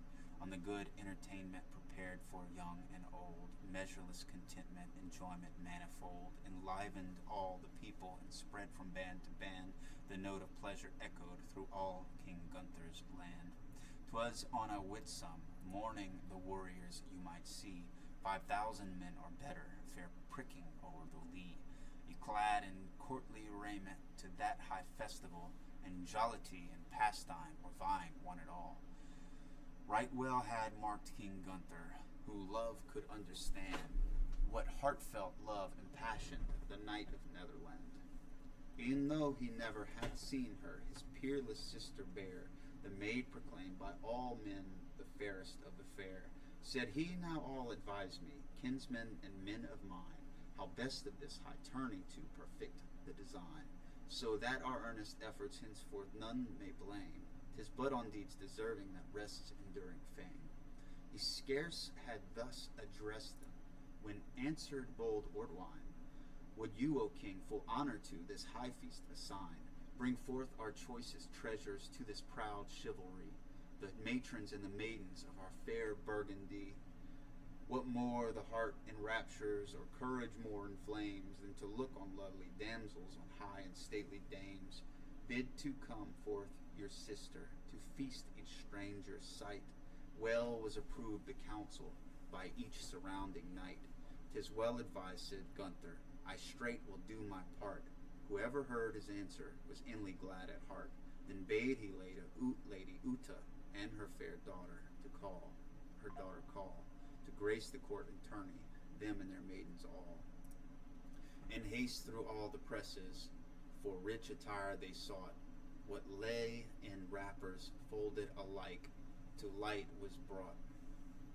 Bracelets and clasps and brooches, all ready forth were laid, soon decked in all her choicest was every noble maid. Many a young knight that morning within his fluttering breast longed that on him contented bright beauty's glance might rest. Such glance he would not barter for all a king can own.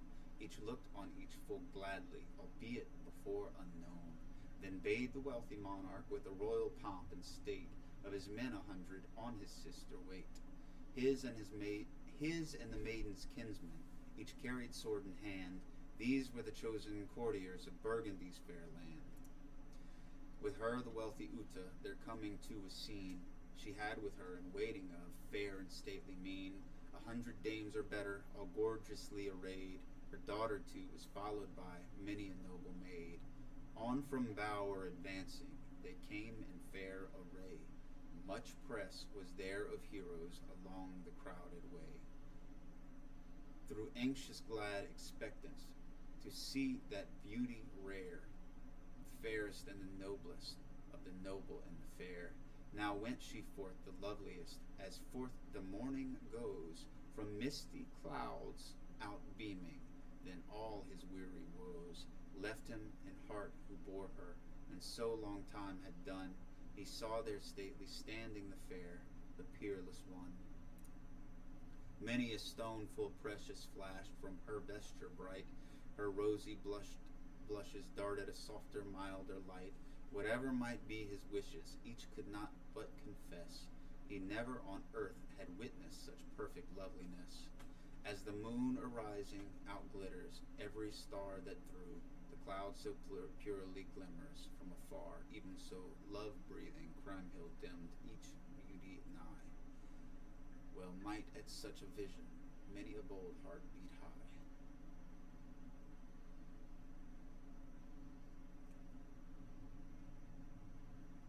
Rich chamberlains before them marched on in order due. Around the high-mettled champions close and closer drew, each pressing each, and struggling to see the matchless maid. Then in lie was Sir Siegfried, both well and ill apaid. Within himself thus thought he, how could I thus misdeem, that I should dare to woo thee? Sure 'twas an idle dream. Yet rather than forsake thee far, better were I dead. Thus thinking, thus impassioned waxed he'd ever white and red.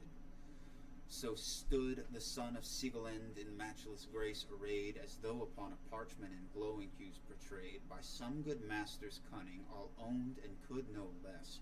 I had not seen a pattern of such fair manliness. Those who the dames attended bade all around make way. Straight did the gentle warriors as such became obey. There many a knight enraptured saw many a dame in place shine forth in bright perfection of courtliness and grace. Then the bold Burgundian Sir Gernot spoke his thought, him who in hour of peril his aid so frankly bought. Requite, dear brother Gunther, as fits both him and you. Before this fair assembly, the advice I give I never shall rue. Bid Siegfried come to Crimehill, let each the other meet. 'Twill sure be to our profit if she the warrior greet. 'Twill make him ours forever, this man of matchless might, if she but give him greeting who never greeted knight.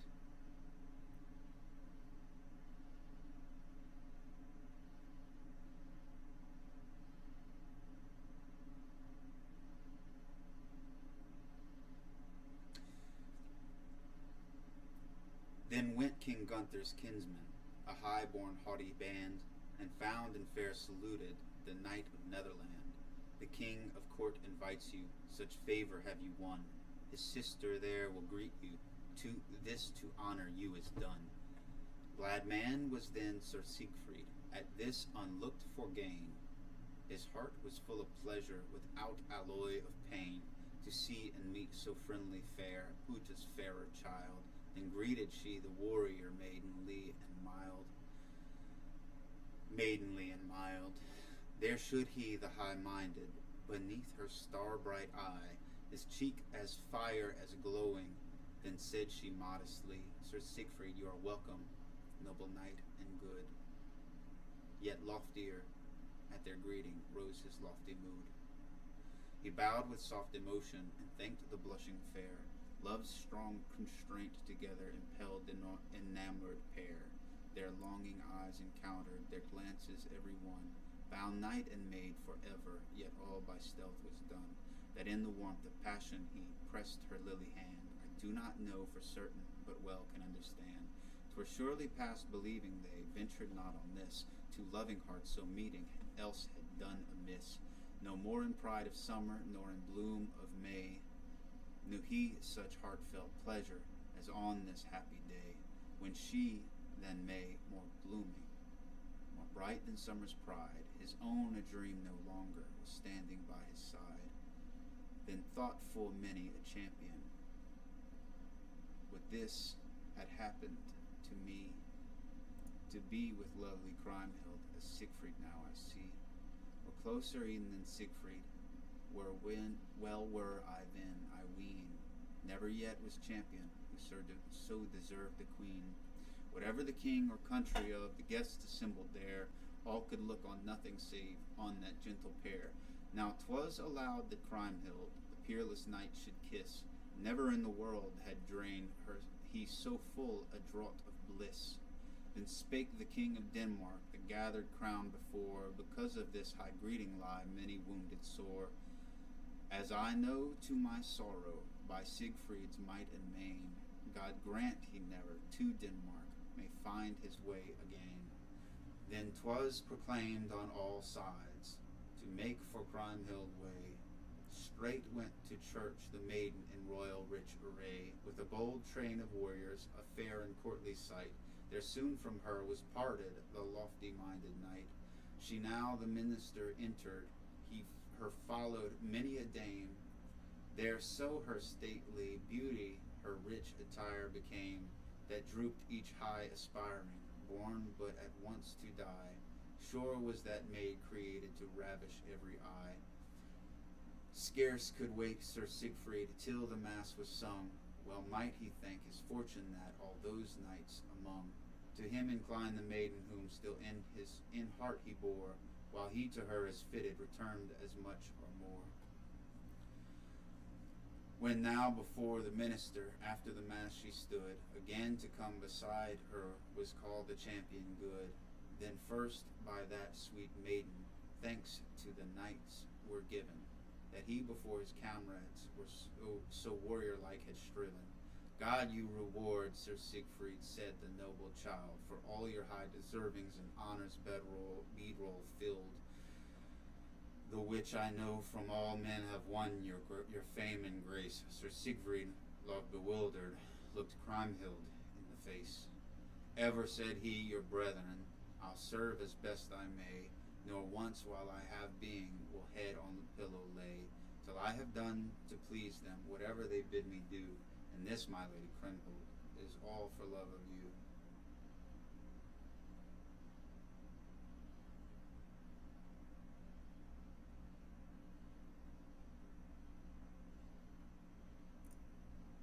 For 12 days the maiden each successive day with the knight beside her took the court her way, while, as they passed together, their friends were looking on. Out of love to Siegfried was this fair service done. From morn was there to evening, and day by day withal, shouting and merry making about King Gunther's hall. Within without from joyance of many a mighty man, were wine and valiant Hagen high, wonders there began. Whatever sports they wished for were ready at their will, of each as each had liking, each might take his fill.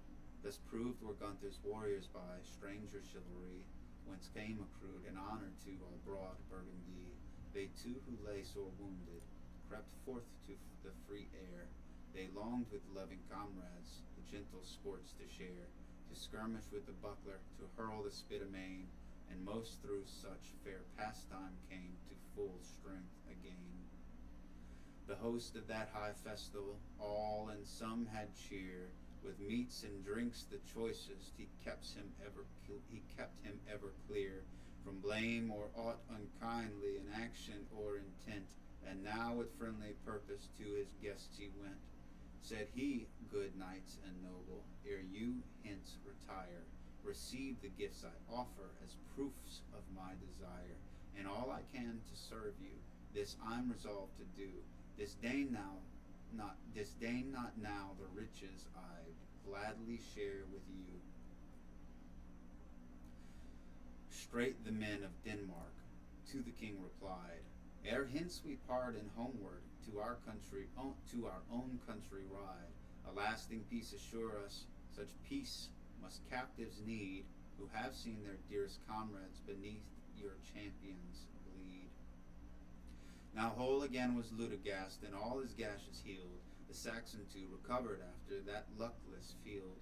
Some dead they left behind them, entombed in Rhenish ground. Then thither went King Gunther, where he Sir Siegfried found. To the good knight thus said he, now tell me what to do. Early tomorrow morning ride home the Danish crew. With me and mine from henceforth they seek to be at one.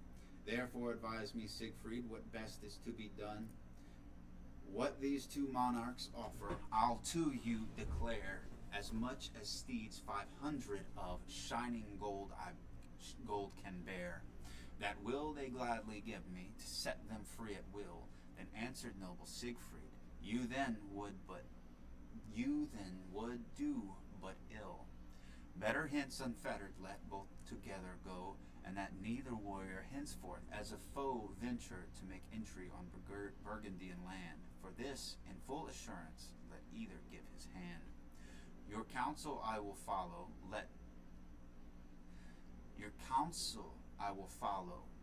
thus let them home return. His captive foes, his message were not slow to learn. No one their gold demanded, which they had offered late. Meanwhile their friends in Denmark mourned for their lost estate. Many a shield heaped with treasure was brought at Gunther's call. Among the friends around him unweighed, he shared it all. 500 marks or better each warrior home might bring. This frank and liberal counsel bold Gernot gave the king. Leave soon the guests were taking. Their minds were homeward bent. Then might you see how each one before fair Kriemhild went, and eke where Lady Uta sat like a queen in place. Never yet were warriors dismissed with so much grace. Empty was left each chamber, as thence the strangers rode, yet still in royal splendor the king at home abode, with many a noble warrior and vassal of his court, whom you might see to Kriemhild day by day resort. And now the noble Siegfried leave to take was fain. What he so deeply yearned for, he little hoped to gain.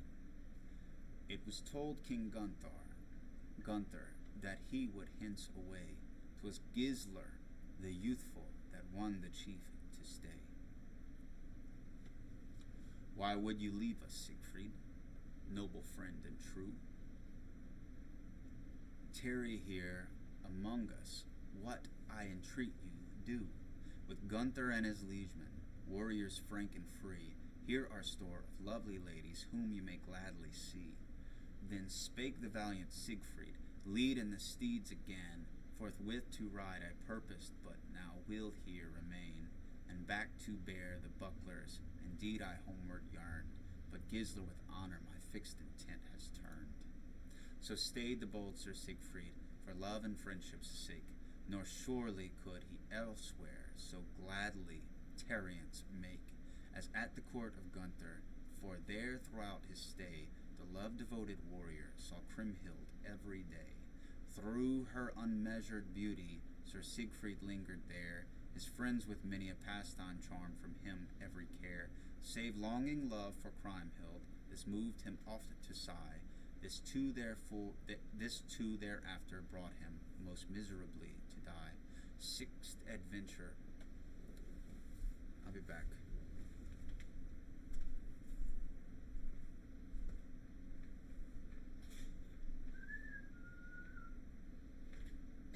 Lady.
Sixth adventure, how Gunther went to woo Brunhild.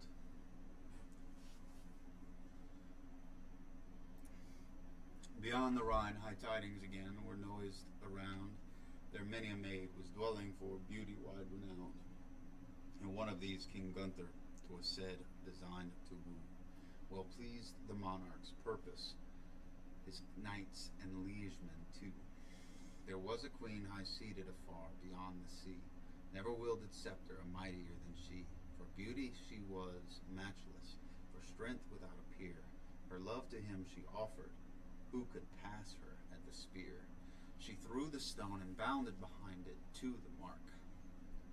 At 3 games each suitor, with sinews stiff and stark, must conquer the fierce maiden whom he sought to wed, or if in one successless, straight must lose his head. Even thus for the stern virgin had many a suitor died, this heard a noble warrior who dwelt the Rhine beside, and forthwith resolved he to win her for his wife. Thereby full many a hero hereafter lost his life. Thereby full many a hero thereafter lost his life. Once a day together sat with his men the king, talking each with the other, and deeply pondering what maiden 'twas most fitting for their lord to woo, one who him might comfort and grace the country too. Then spake the lord of Rhineland, straight will I hence to see, and seek the fiery Brunhild, however it go with me. For love of the stern maiden, I'll frankly risk my life. Ready am I to lose it, if I win her not to wife. That would I fain dissuade you, Sir Siegfried made reply. Whoever would woo fair Brunhild plays a stake too high. So cruel is her custom, and she so fierce a foe. Take good advice, King Gunther, nor on such a journey go. Then answered thus King Gunther, ne'er yet was woman born, so bold and eke so stalwart, but I should think it scorn, were not this hand sufficient to force a female foe. But still, replied Sir Siegfried, her strength you little know. In were you 4 together, noughtst could all 4 devise gainst her remorseless fury. Here then would I advise, from true and steadfast friendship, and as you value life, tempt not for love of Brunhild a vain, a hopeless strife. How strong she be soever, the journey will I take, whatever chance befall me, for lovely Brunhild's sake. For her unmeasured beauty, I'll hazard all that's mine. Who knows but God may bring her to follow me to Rhine? Since you'd resolved, said Hagen, this would I chief advise, request of noble Siegfried in this dread enterprise, to take his part among us, thus 'twould be best. I ween for none so well as Siegfried knows this redoubted queen. Said Gunther, wilt thou help me? Siegfried tried and true, to win the lovely maiden would I entreat thee do. And if I only gain her to my wedded wife, for thee I'll gladly venture honor limited life. Thereto answered Siegfried, Sigmund's matchless son, give me but thy sister, and the thing is done.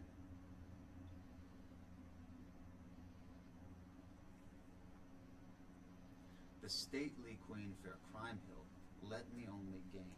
I ask no other guerdon for whatever toil and pain. I promise it, said Gunther, and take and pledge thy hand. And soon as lovely Brunhild shall come into this land, to thee to wife my sister surely will I give. And may you both together long time and happy live. Then each they swore to the other, the high-born champions bold, which wrought them toil and trouble thereafter manifold.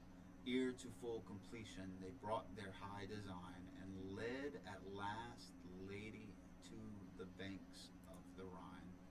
I have heard strange stories of wild dwarfs how they fare. They dwell in hollow mountains, and for protection wear a a vesture that high cloud cloak, marvelous to tell. Whoever has it on him may keep him safe and well from cuts and stabs of foemen. Him none can hear or see as soon as he is in it, but see and hear can he, whatever he will around him, and thus must needs prevail. He grows besides far stronger, so goes the wondrous tale. And now with him the cloud cloak took fair Sieglin's son, the same unconquered warrior with labor hard had won from the stout dwarf Albric in successful fray. The bold and wealthy champions made ready for the way. So as I said, bold Siegfried, the cloud cloak bore him along. The cloud cloak bore along. When he but put it on him, he felt him wondrous strong. 12 men's strength then had he in his single body laid. By trains and close devices he wooed the haughty maid. Besides, in that strange cloud cloak was such a deep virtue found, that whosoever wore it, though thousands stood around, might do whatever pleased him, unseen of friend or foe. Thus Siegfried won fair Brunhild, which brought him bitterest woe. Before we start, bold Siegfried, tell me what best would be. Shall we lead an army across the sounding sea, and travel thus to Brunhild, as fits a royal king? Straight could we together 30,000 warriors bring. Whatever our band, said Siegfried, the same would still ensue. So savage and so cruel is the queen you woo. All would together perish by her o'ermastering might. But I'll advise you better, high and noble knight, as simple knights will travel adown the Rhine's fair tide. Two to us, two added, and followers none beside. We four will make the voyage, true comrades one and all, and thus shall win the lady, whatever thence befall. I will be one companion, thou shalt the second be. The third shall be Sir Hagen, in sooth a goodly three. The fourth shall be Sir Dankwart, that redoubted knight. Trust me, no thousand champions will dare us four to fight. Fain would I learn, said Gunther, ere we hence depart, on the hard adventure that so inflames my heart. Before the royal Brunhild, what vesture we should wear, that may best become us, this Siegfried thou declare. Garments the best and richest that ever warriors wore, robe in the land of Brunhild her lieges evermore. Her lieges evermore.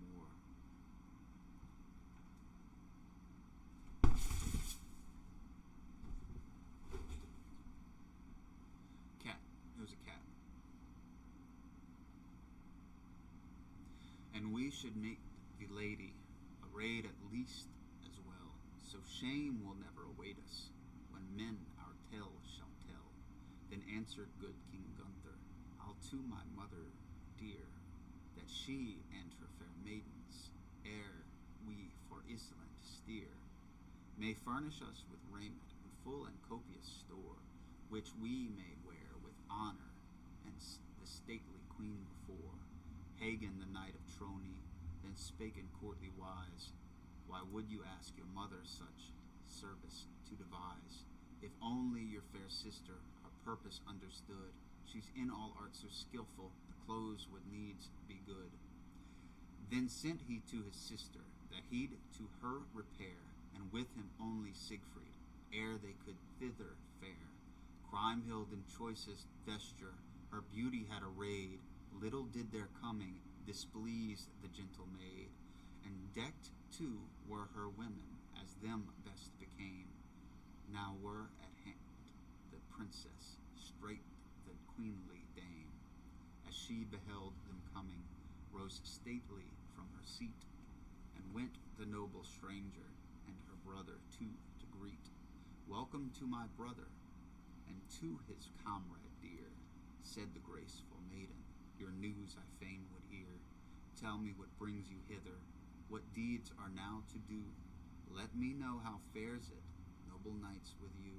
Then spake the royal Gunther, Dame, I will tell my care. We must with lofty courage a proud adventure dare. We would hence a wooing far overseas away. For such a journey need we apparel rich and gay. Now sit thee down, dear brother, and tell me frank and free, said the royal maiden, whose these dames may be, whom you would go a-courting in a distant land. Both the chosen warriors then took she by the hand.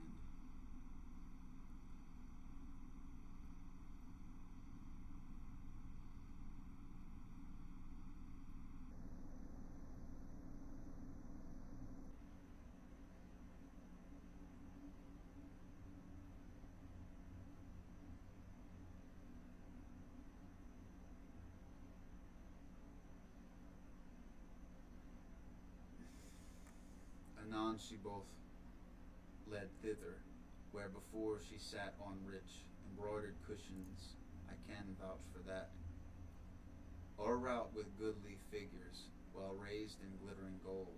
There they with the fair lady might gentle converse hold. Many a glance of rapture, many a longing look, as there talked the lovers, either gave and took. He in his heart enshrined her, she was to him as life. Thereafter lovely Kriemhild became bold Siegfried's wife. Then said to her King Gunther, right noble sister mine, what I wish can never be, but with help of thine, will to the land of Brunhild to take our pastime there, and must before the lady princely apparel wear. Then spake the queen in answer, right loving brother mine, if aught I can will profit, whatever end of mine, depend on me to do it. Thou'lt find me ready still. If any aught denied thee, 'twould please thy Kriemhild ill. Noble knight, thou shouldst not, as doubting ask and pray, but as my lord and master command, and I'll obey. But as my lord and master command, and I'll obey. Thou'lt find me whatsoever thou hast in heart to do, not more a loving sister than a servant true. Dearest sister Kriemhild, we must wear costly weed, and therewith to equip us thy snowy hand we need. And let thy maids their utmost upon the same bestow, for sure my purposed journey never will I forego. Then spoke the noble virgin, mark now what I say, I'll silk myself in plenty on shields as best you may. Precious stones bid bring us to work the clothes withal. Gunther and eke Siegfried bade bring them at her call. And who are the companions, asked the royal maid, who you to court will follow thus gorgeously arrayed? Wherefore in all he answered, two of my men beside, Dankwart and Hagen, with us to court will ride. And dame, mark well, I pray thee, what I have yet to say. Let each be well provided 3 changes every day, and for 4 days successive, and all be of the best. So back shall I wend homeward, no scorned, dishonored guest. So with kind dismissal away the warriors strode, and quick the fair queen summoned from bowers where they abode 30 maids her brother's purpose to fulfill, who in works of the needle were the chief for craft and skill. Silks from far Arabia, white as driven snow, and others from Zazamank, green as grass doth grow. They decked with stones full precious, Kriemhild the garments planned, and cut them to just measure with her own lily hand. Of the hides of foreign fishes were linings finely wrought. Such then were seen but rarely in choice and precious thought. Fine silk was sewn above them to suit the wearers well. Now of the rich apparel hear me fresh marvels tell. From the land of Morocco and from the Libyan coast, the best silk and the finest ever worn and valued most by kin of mightiest princes. Of such had they good store, while Kriemhild showed the favor that she the wearers bore. Ever since the chiefs were purposed the martial queen to win, in their sight was precious the goodly Ermelyn, with coal-black spots besprinkled on white ground than snow. E'en now the pride of warriors at every festal show. Many a stone full precious gleam from Arabian gold, that the women were not idle, scarcely need be told. Within 7 weeks now ready was the vesture bright, ready to the weapons of each death-daring knight. Now when all was ready, but the Rhine you might mark built, with skill and labor a stout though little bark.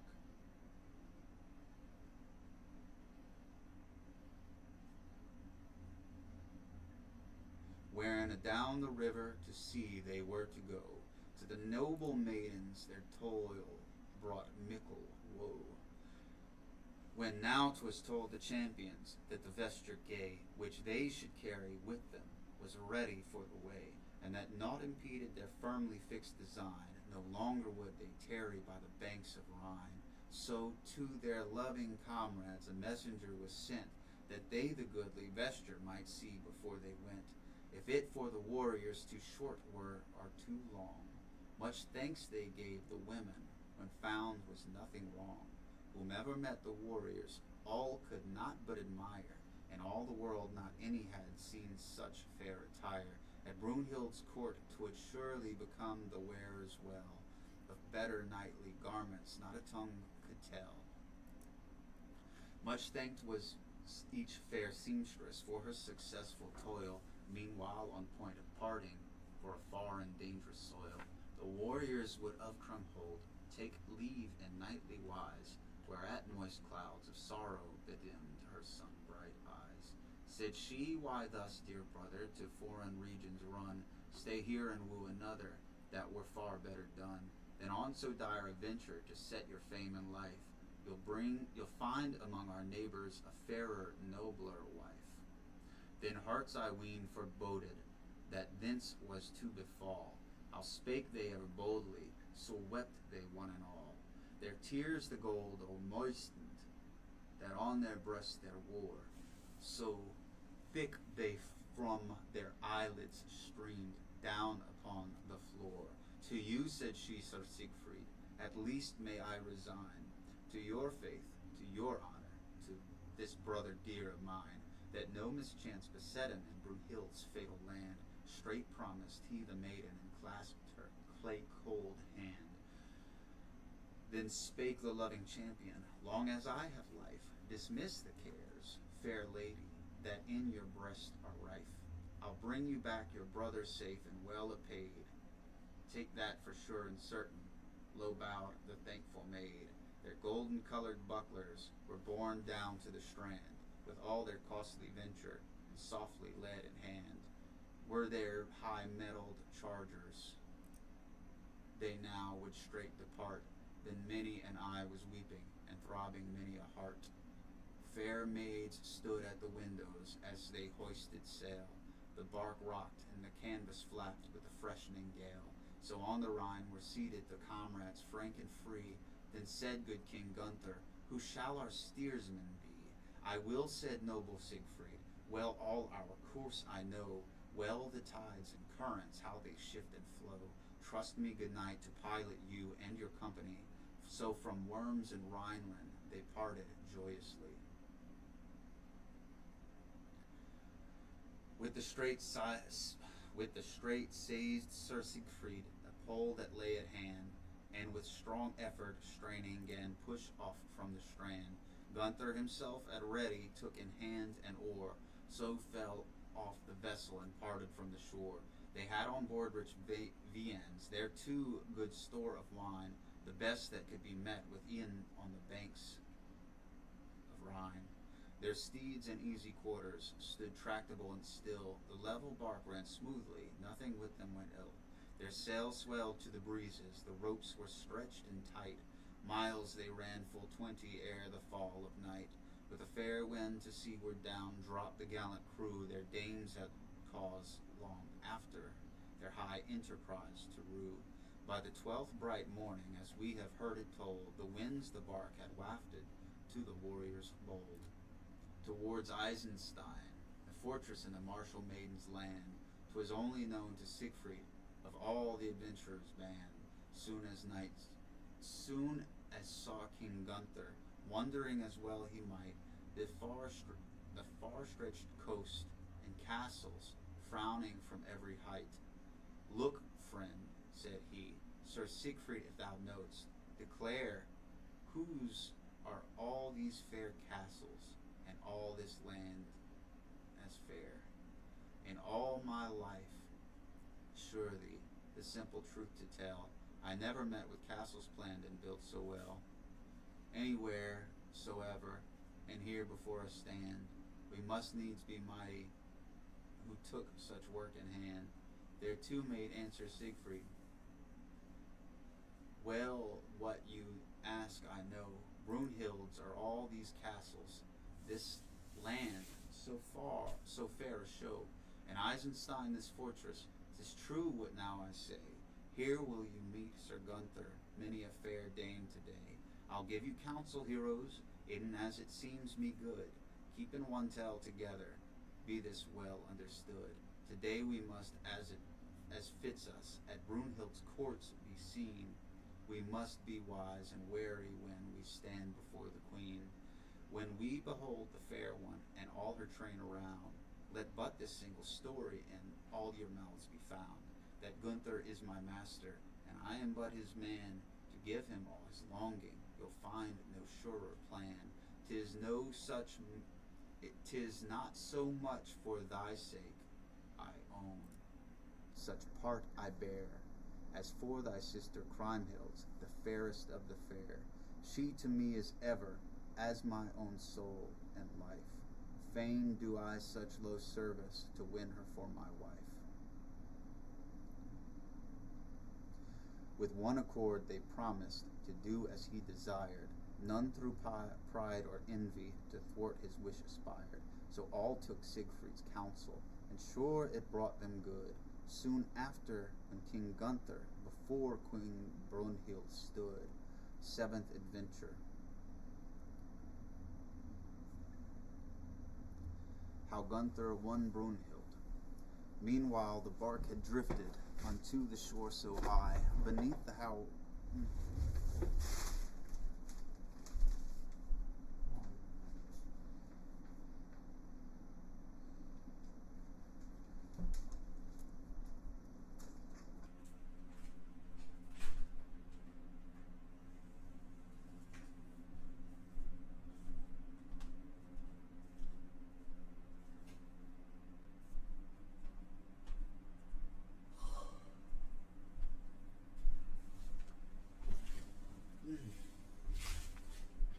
Seventh adventure. How Gunther won Brunhild. Meanwhile the bark had drifted unto the shore so high, beneath the high-towered castle, that the king could spy many a maiden standing at every window there, that all to him were strangers, was what he ill could bear. Forthwith he asked of Siegfried, his valiant friend and true, know you aught of these maidens, whom here we have in view, down upon us looking, though not methinks in scorn, whoever their lord, they're surely high-minded and high-born. Him answered Siegfried, smiling, now you may closely spy, and tell me of these damsels which pleases best your eye, and which if you could win her, you for your own would hold. So will I, answered Gunther, the hardy knight and bold. One see I at a window stand in a snow-white vest. One I see at a window stand in a snow-white vest. Around her all are lovely, but she's far loveliest. Her have mine eyes selected, Sir Siegfried, on my life. If I can only gain her, that maid shall be my wife. In all this world of beauty thine eyes have chosen well, that maid's the noble Brunhild, at once so fair and fell. She who thy heart bewilders, she who enchants thy sight, her every act and gesture to Gunther was delight. Then bade the queen her maidens from the windows go, them it ill befitted to stand a sight and show. For the rude eyes of strangers they bowed to her behest. But what next did the ladies, we since have heard confessed. They robbed them in their richest, to meet the stranger's gaze. Such ever since were ever women's ways. Through every chink and loophole was leveled many an eye at the unwitting champions, through love to peep and pry. There were but four together who came into the land. The far-renowned Siegfried led a horse in hand. This Brunhild at a window marked with heedful eye, as lord of such a liegeman was Gunther valued high. Then humbly by the bridle he held the monarch's steed, huge of limb and puissant, and of the purest breed, till in the royal saddle King Gunther proudly sat. So served him noble Siegfried, which he too soon forgat. Then his own the warrior led. Then his own the warrior led from ship to shore. He of a truth such service hath seldom done before, as to stand at the stirrup when another mounted steed of all close at the windows. The woman took good heed. To look upon these champions was sure a glorious sight. Their horses and their garments were both of snowy white, and both matched well together. Each bore a polished shield, which still as it was shaken flashed around the field. So forward rode they lordly to Brunhild's gorgeous hall. Rich stones beset their saddles, their poitrels, light and small, had golden bells down hanging that tinkled as they went. On moved the proud companions, led by their bold intent. Their spears were newly sharpened, as if to meet a foe, their swords of choicest tempered down to the spur hung low. Keen of edge was each one, and thereto broad a blade, and this was marked by Brunhild, the chief defying maid. With them together Dankwart and Hagen came ashore. 'Tis told us in old stories that these two warriors wore apparel of the richest, but raven black of hue. Ponderous were their bucklers, broad and bright and new. Stones from the land of India displayed each gorgeous guest, that ever gleamed and glittered in the fluttering vest. They left their bark unguarded beside the dashing wave, and straight on to the fortress rode the champions brave. 86 turrets saw they there in all, 3 palaces wide stretching, and the fairest hall.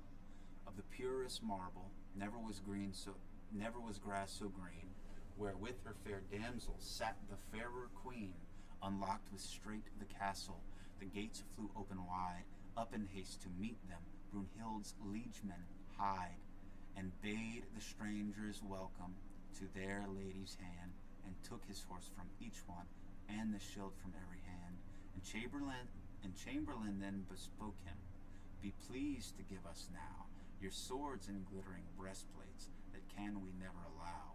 Hagen and Trony answered, "Our arms ourselves will bear." The customs of the castle then Siegfried gan declare.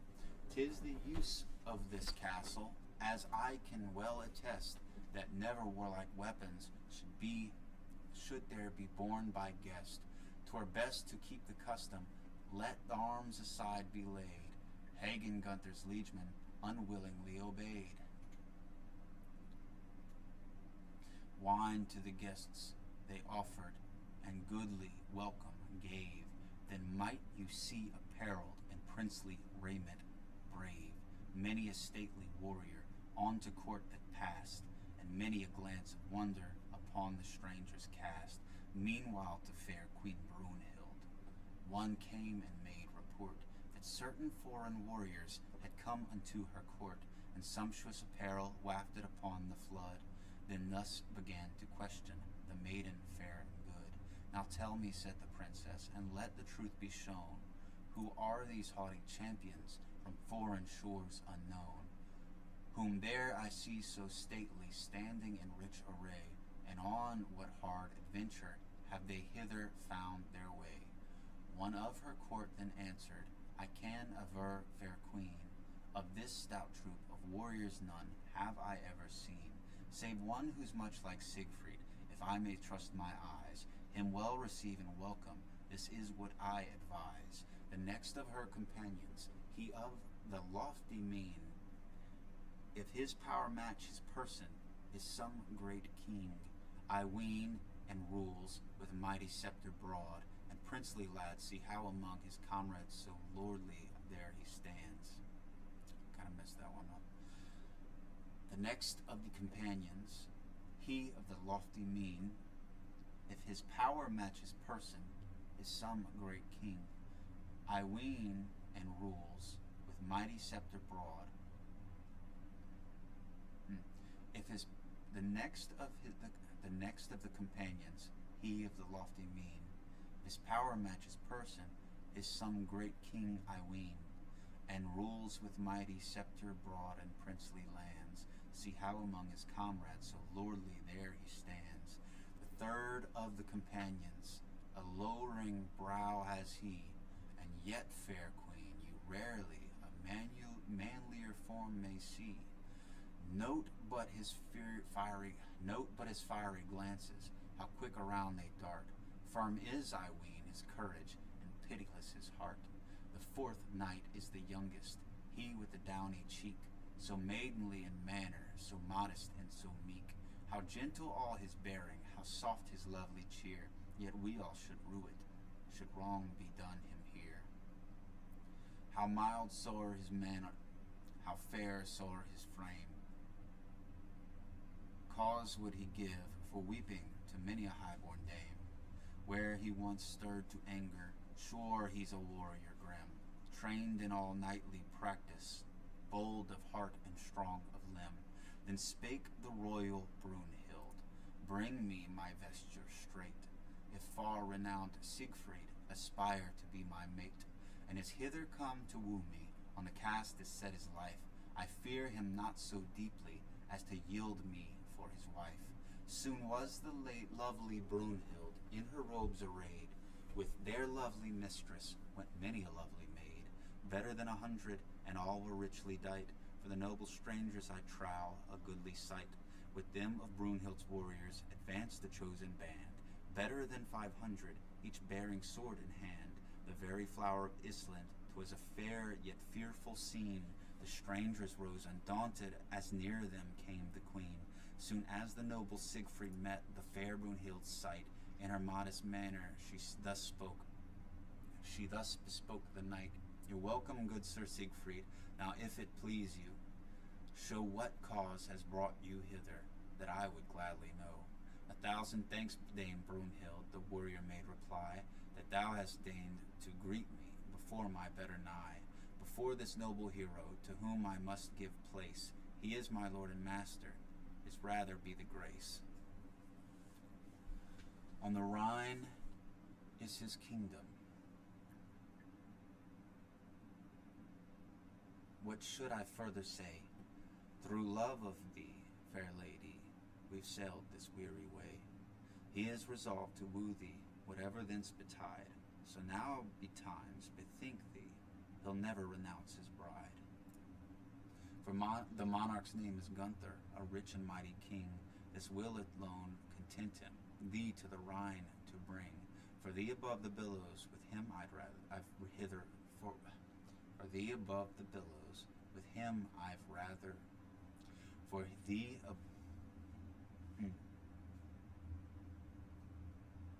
For thee above the billows, with him I've hither run. Had he not been my master, this would I never have done. Said she, if he's thy master, and thou it seems is his man. Said she, if he's thy master, and thou it seems his man, let him my games encounter, and win me if he can. If he in all be victor, his wedded wife am I. If I in one surpass him, he and you all shall die. Then spake the knight of Trony, come lady, let us see the games that you propose us, ere you the conqueress be. Of my good lord King Gunther, hard must you toil, I ween. He trusts with full assurance to win so fair a queen. He must cast the stone beyond me, and after it must leap. Then with me shoot the javelin, too quick a pace you keep. Stop in a while, consider, and reckon well the cost. The warrioress made answer, ere life and fame be lost. Siegfried in a moment to the monarch went. To the queen he bade him tell his whole intent. Never fear the future, cast all cares away. My train shall keep you harmless, do Brunhild what she may. Then spake the royal Gunther, fair queen, all queens before.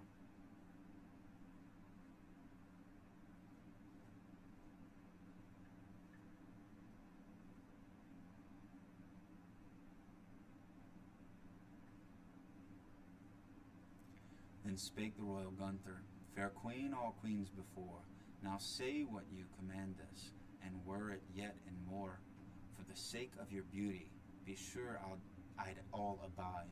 My head I'll lose in willing, if you be not my bride. These words of good King Gunther, these words of good King Gunther, when heard the royal dame, she bade bring on the contest as her well became. Straight called she for her harness, wherewith she fought in field, and her golden breastplate, and her mighty shield.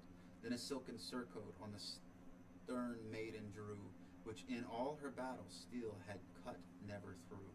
Of stuff from furthest Libya, fair on her limbs it lay, with richest lace 'twas bordered, that cast a gleaming ray. Meanwhile upon the strangers her threatening eyes were bent. Hagen there stood with Dankwart in anxious discontent, how it might fall their master in silence pondering still, though they this fatal journey will bring us all to ill. The while, ere yet observer his absence could remark, sudden the nimble Siegfried stepped to the little bark, where from a secret corner his cloud cloak forth he took, and slipped into it deftly, while none was there to look.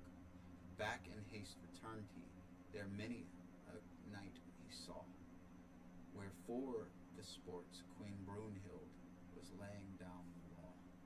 So went he on in secret, and moved among the crowd, himself unseen, all seeing, such power was in his shroud. The ring was marked out ready for the deadly fray, and many a chief selected as umpires of the day, 700 in all harness, with ordered weapons fair, to judge with truth the contest, which they should note with care. There too was come fair Brunhild, armed might you see her stand, as though resolved to champion all kings for all their land. She bore on her silk surcoat gold spangles light and thin, that quivering gave sweet glimpses of her fair snowy skin.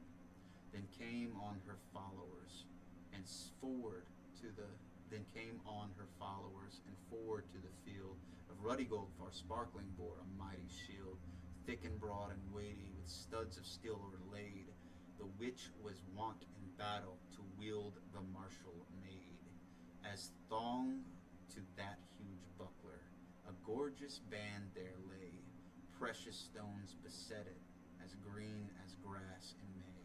With varying hues it glittered against the glittering gold. Who would woo its wielder must be boldest of the bold.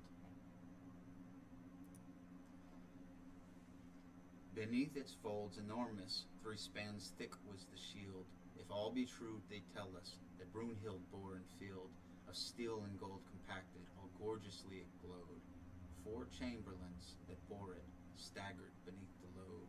Grimly smiled Sir Hagen, Trony's champion strong, and muttered as he marked it, trailed heavily along.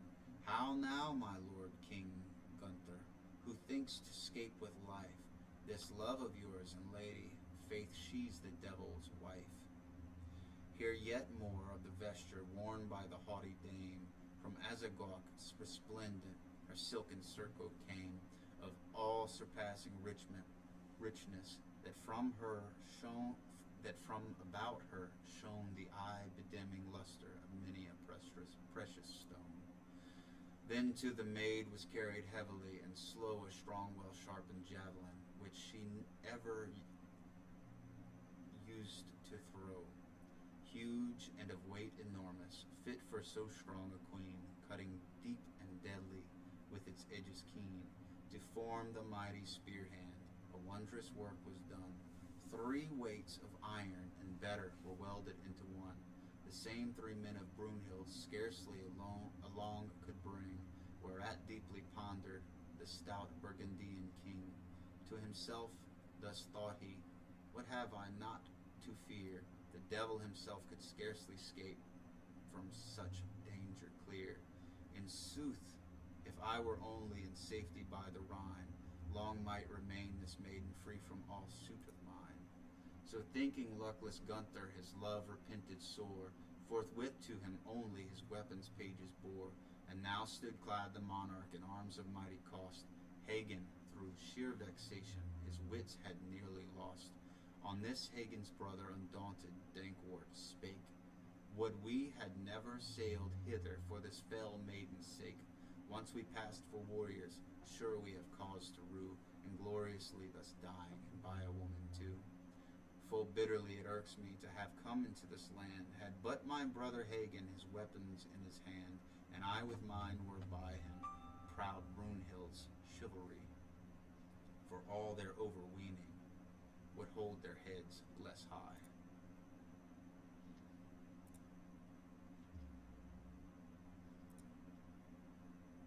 By my faith, no longer should their pride be born. Had I oaths 1,000 to peace and friendship sworn, ere I'd see thus before me my dearest master die, fair as she is, this maiden a dreary corpse should lie.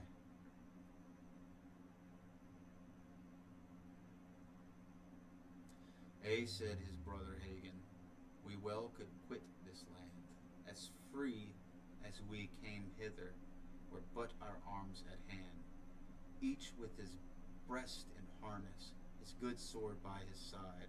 Surely we should lower a little this gentle lady's pride. Well heard the noble maiden the warrior's words the while, and looking over her shoulder said with a scornful smile, as he thinks himself so mighty, I'll not deny a guest. Take they their arms and armor, and do as seems them best. Be they naked and defenseless, or sheathed in armor sheen, to me it nothing matters, said the haughty queen. Feared yet I never mortal, in spite of yon stern brow, and all the strengths of Gunther, I fear as little now. Soon as their swords were given them, and armed was either knight, the cheek of dauntless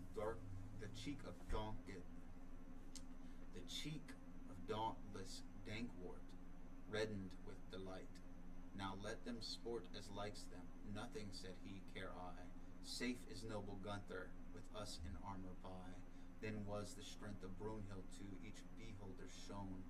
Into the ring by the effort of panting knights a stone was born of weight enormous, massy and large and round. It strained 12 brawny champions to heave it to the ground.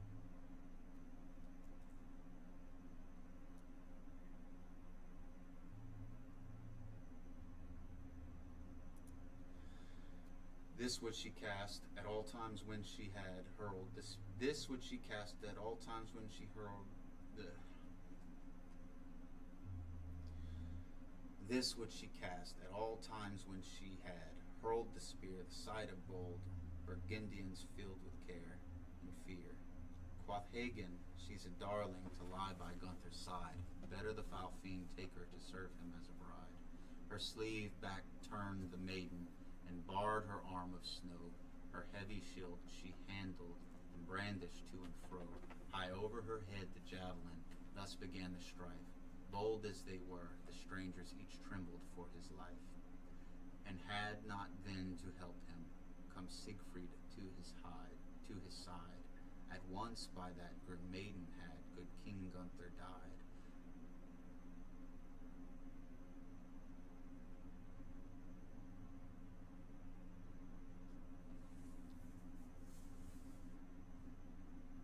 Unseen up went he to him, unseen he touched his hand. His trains bewildered Gunther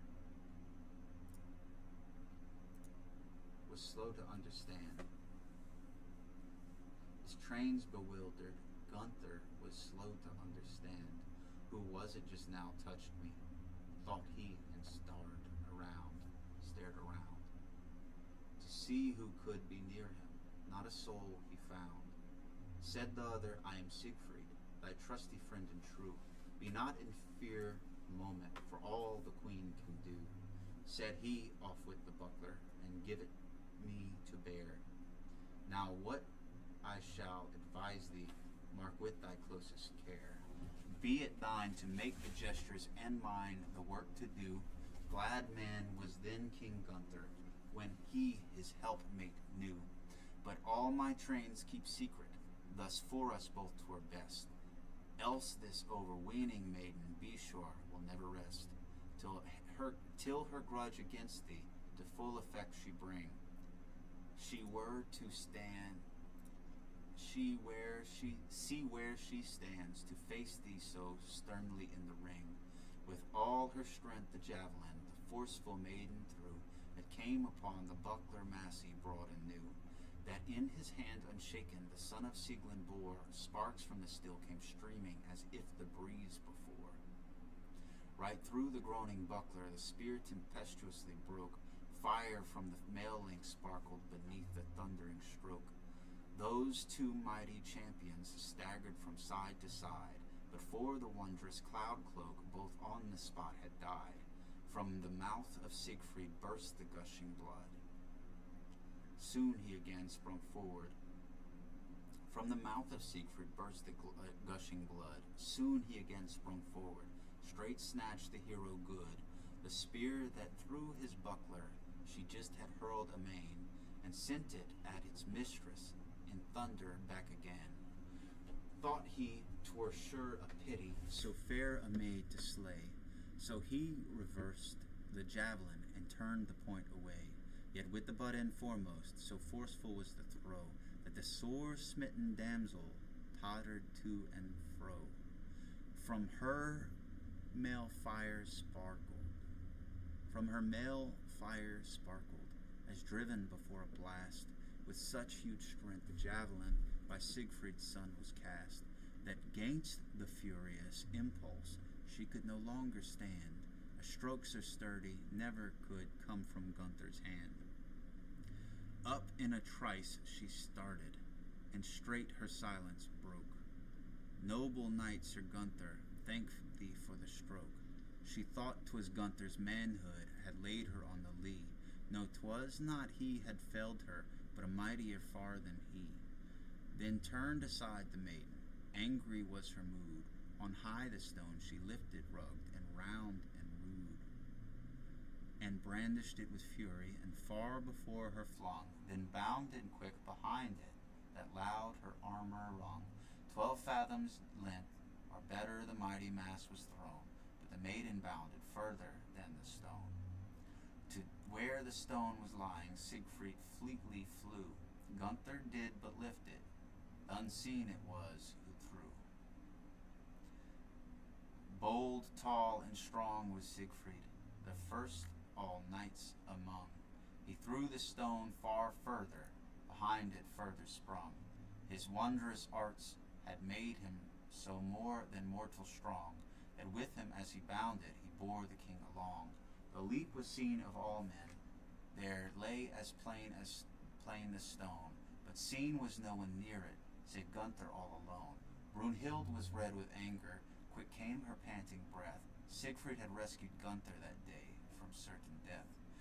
Then all aloud fair Brunhild bespake her courtier band, seeing in the ring at distance unharmed her wooer stand. Hither, my men and kinsmen, low to my better bow. I am no more your mistress, your Gunther's liegeman now. Downcast the noble warriors, their weapons hastily, and lowly kneeled to Gunther, the king of Burgundy. To him as to their sovereign was kingly homage done, whose manhood, as they fancied, the mighty match had won.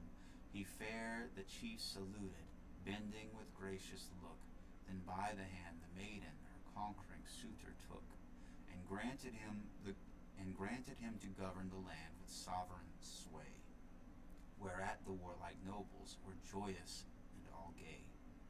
Forthwith the noble Gunther she begged with her to go into her royal palace, soon as 'twas ordered so.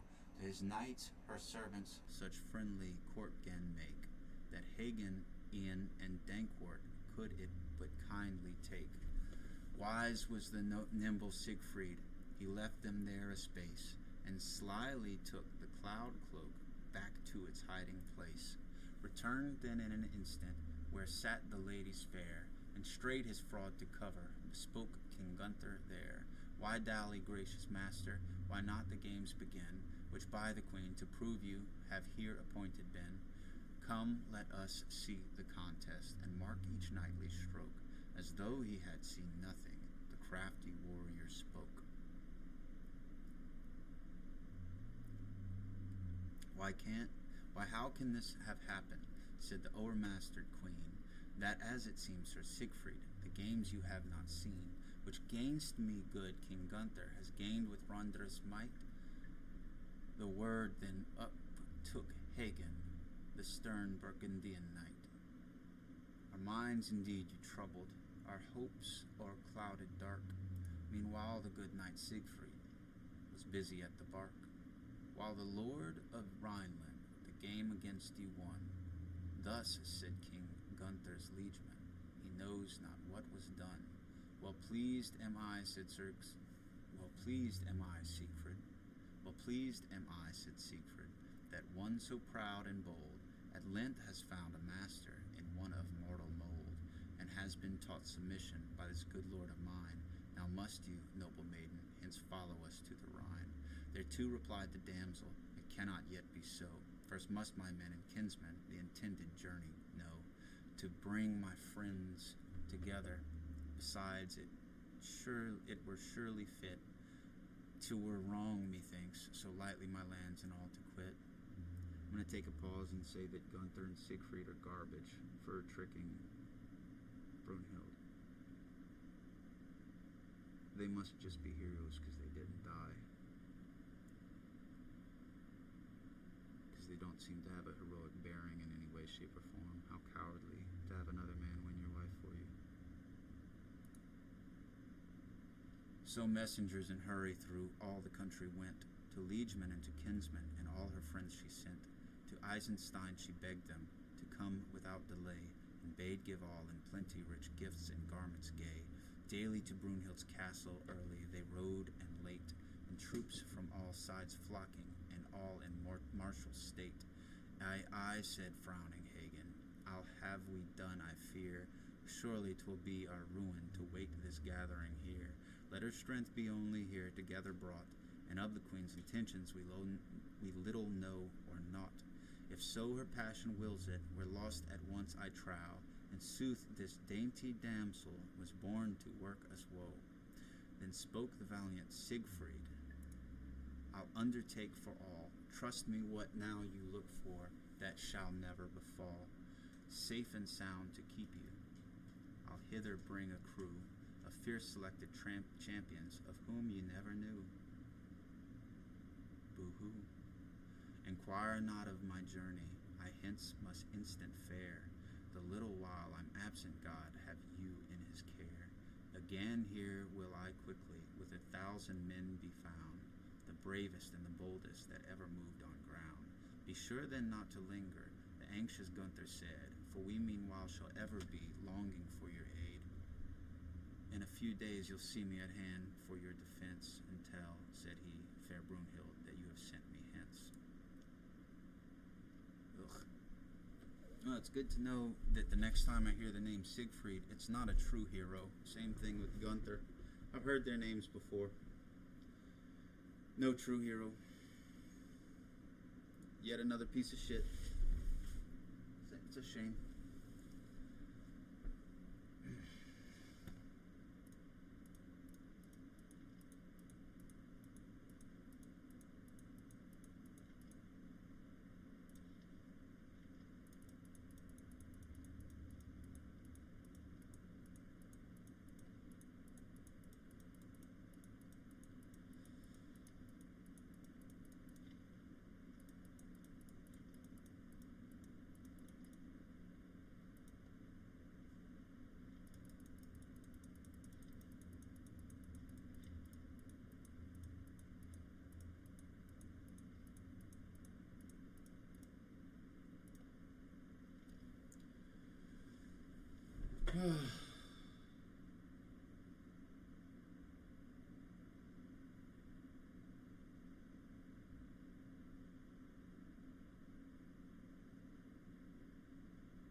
That's why Jesus is the only true hero.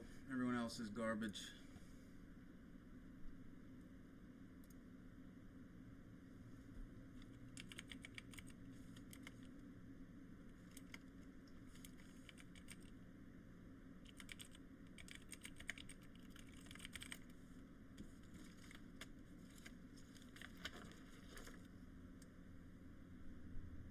So the Nibelungenlied translates to Song of the Nibelungs, referring to a race of dwarves in Germanic mythology. The term derives from the Proto-Germanic Nibelunge, meaning children of the mist, which is linked to the concept of fog or darkness. This epic poem, written in the 13th century, reflects themes of heroism, love, and revenge within medieval courtly culture. 13th century? That's one of my favorite time periods.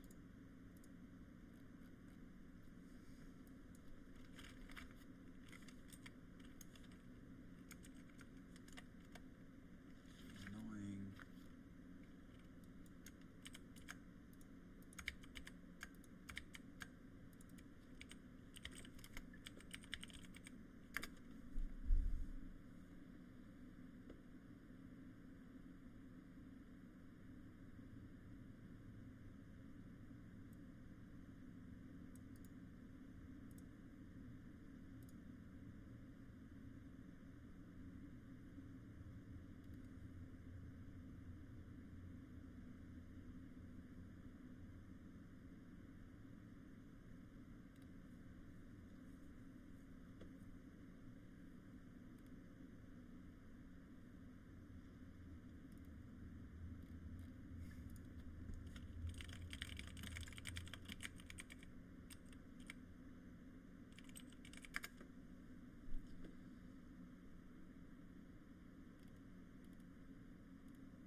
Oh, I've been near there. Worms. It's in Germany. I might have even passed through there. Not likely, but I was near there. I've been there before a couple times. So that's what it means when it says to Worms. It's a city in Germany. So this is like a German. This place. This story takes place between the Netherlands and Germany and stuff, and it looks like it's all taking place in what used to be the Prussian Empire.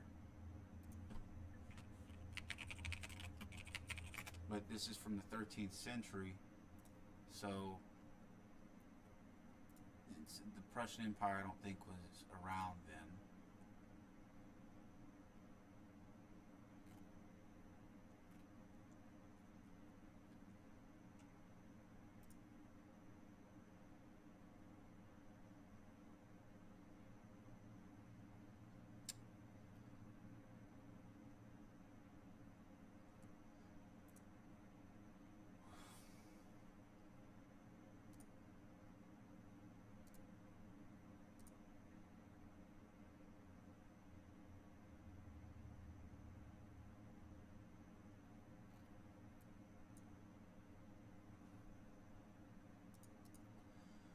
Alright. I've had enough of reading. Let me put a bookmark.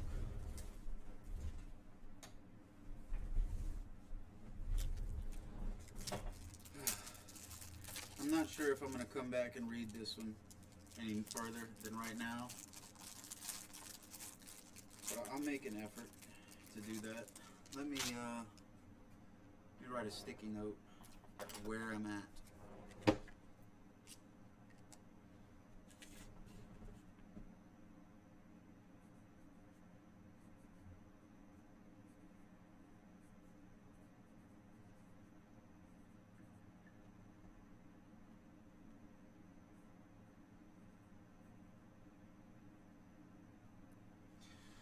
So, Siegfried was a German guy, I guess. A Proto-Germanic.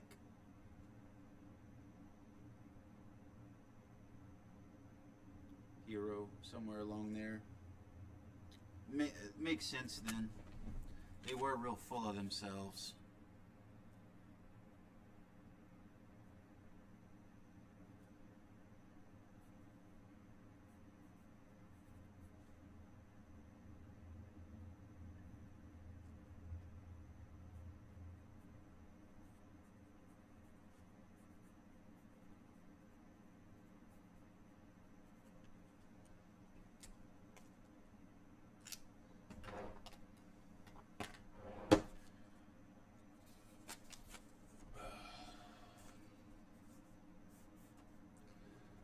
Alright, that took a while. Any more than that, and I'm gonna not want to read anything tomorrow. Alright.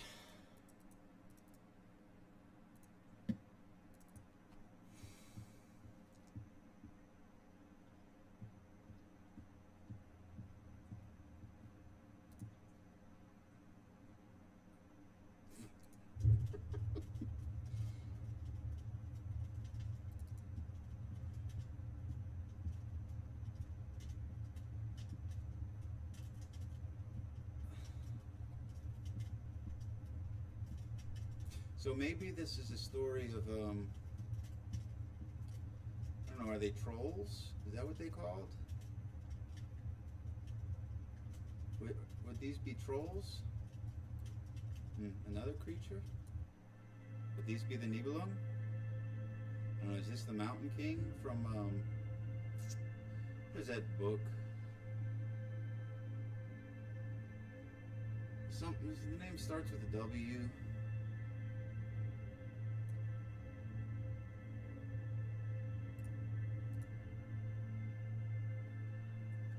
Halls of the Mountain King.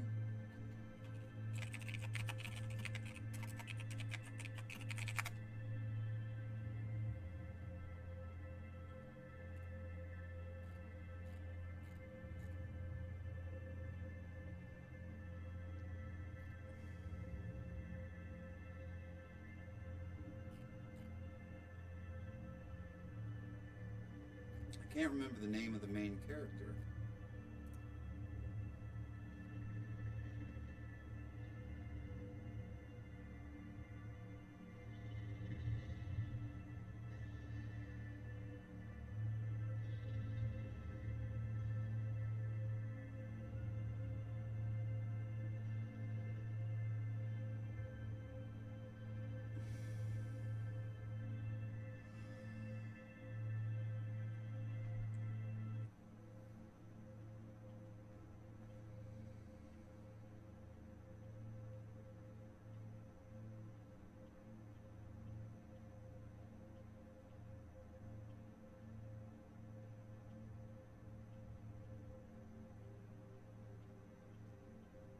Peer Gynt.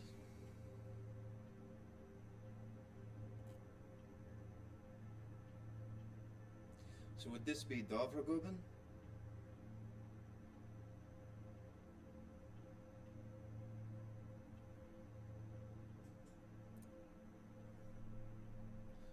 Maybe this is the Dovregubben from the, I don't know if I'm saying that right, but from the Halls of the Mountain King. So maybe this little fellow's a troll.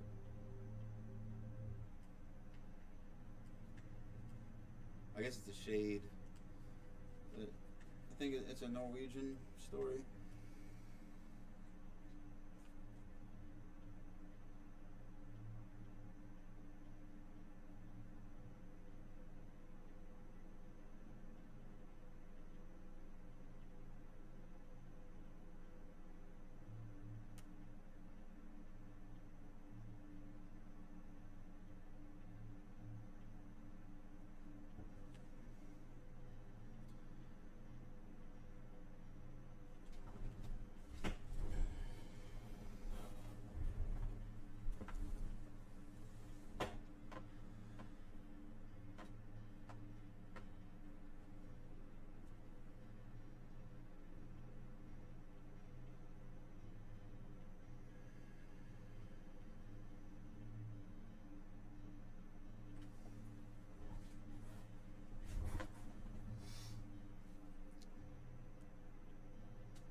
Though it could just be an inspiration. Maybe there's more than one mountain king and more than one species.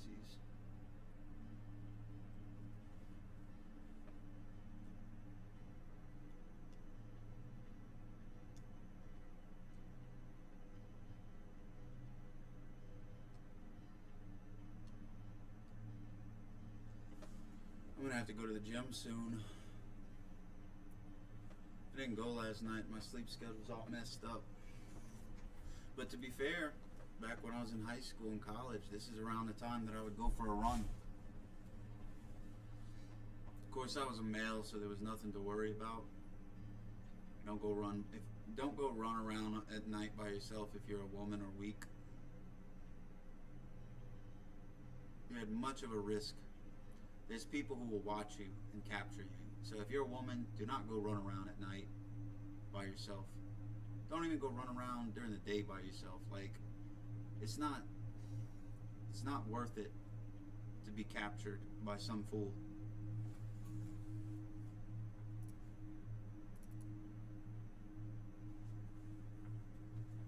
Just, I don't know. There's a lot you can do at home in the safety of your home that doesn't require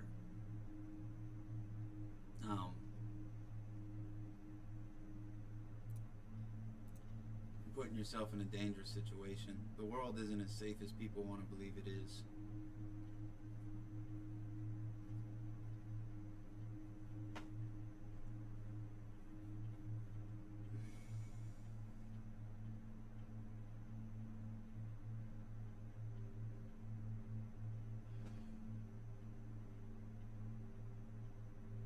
Sometimes I wish that, well, never mind. That was good reading. I didn't know I was going to be able to play both a game and do some reading all in one. It's I'm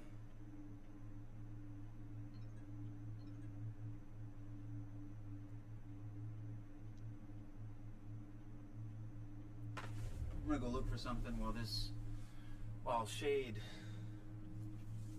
goes to the door.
out for?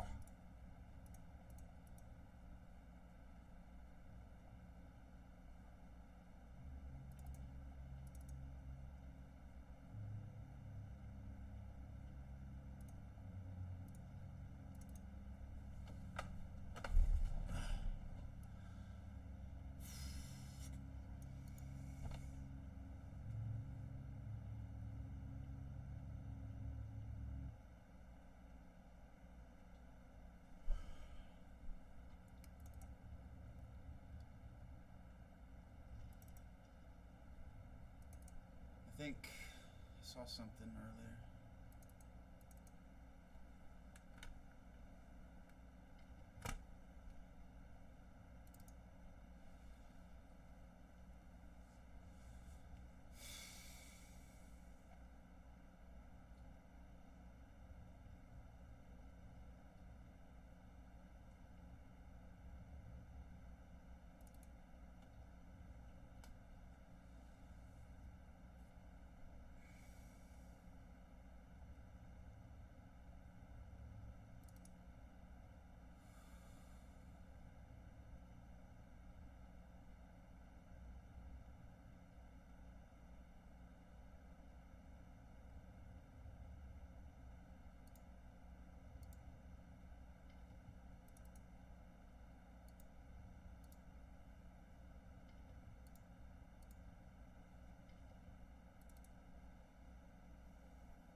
I got wood.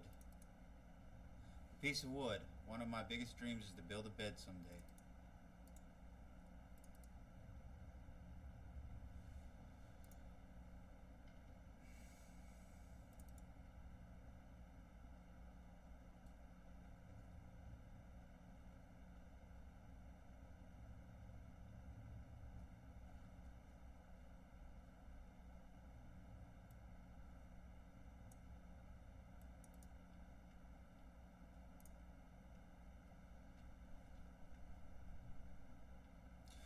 Oh, what's that?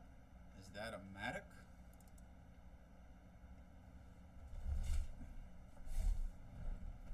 Let's see if I can get to it. That would be quite the blessing, wouldn't it be?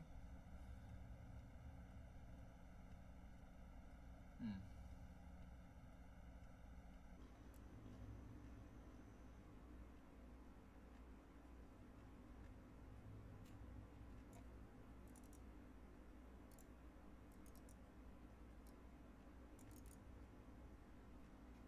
Man.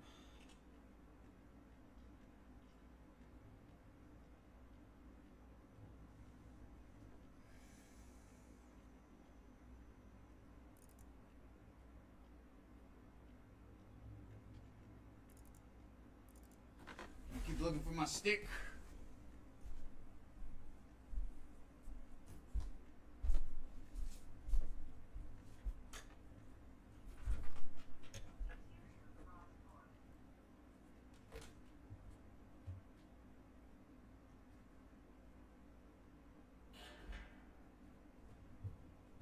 I found it.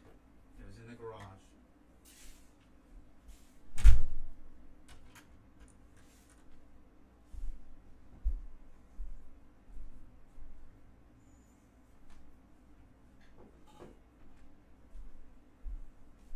I've been looking for that stick for a couple of days.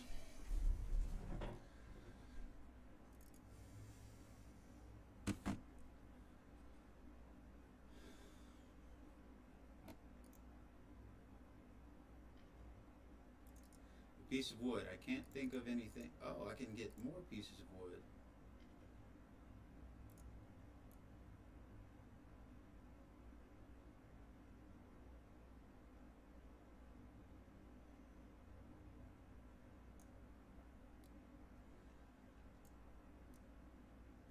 Piece of wood. I'm getting closer to my dream of building a bed. Cool. What kind of bed do you want? I'm planning on building a bed. I don't know what it looks like though, so I'm just gonna have to build one myself, I guess. I don't know. I don't sleep in the bed, so I'm not really in a hurry to build it. I sleep mostly on the floor or in my chair.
New area. The king seems to have abandoned this area a long time ago.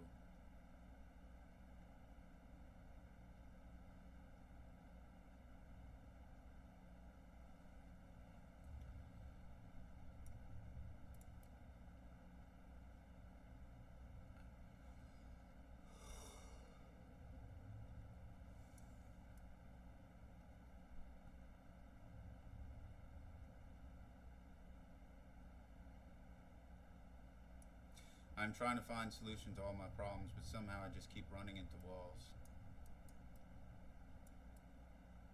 You're not running into walls. You're outlining the boundaries of your situation.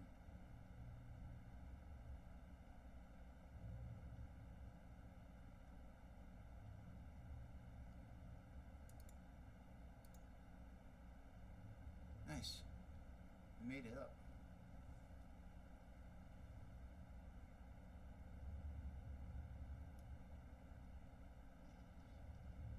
You're finding new ground. Just because you hit a wall doesn't mean that you're stopped. See, there was another way. The path continues.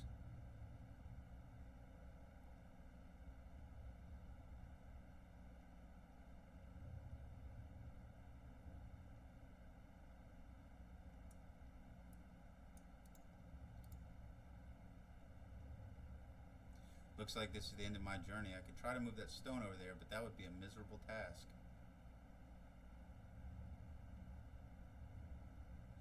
Well, let's see if you feel like you can do it, okay? Would that be alright? You want to give it a shot? I know it sounds hard.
The king will not like this adventurous spirit of mine.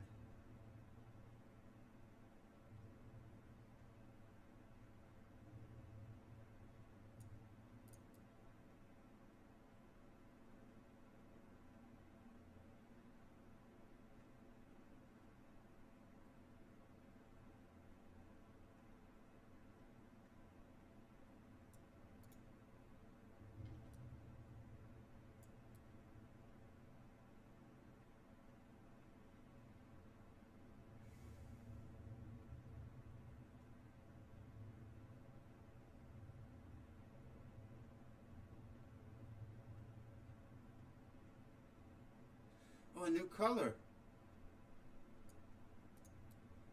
A new color.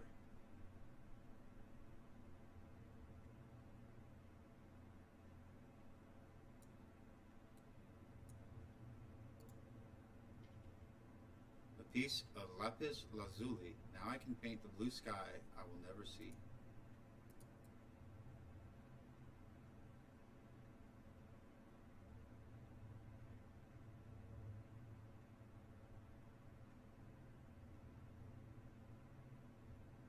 There's nothing here, nothing interest, nothing. I now have 4 times disappointments.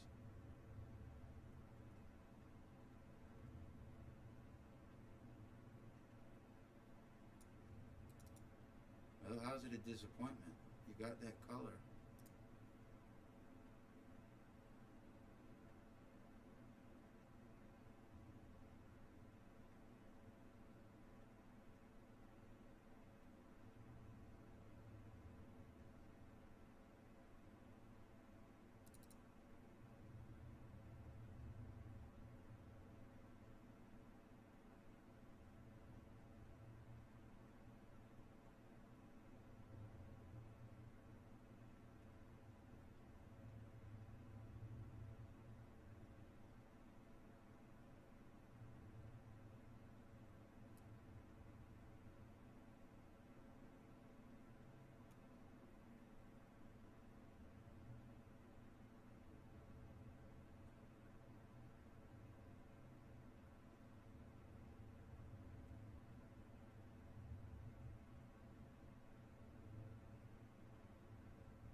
This cave seems to be gigantic. I wonder if it reaches all the way to the outside world.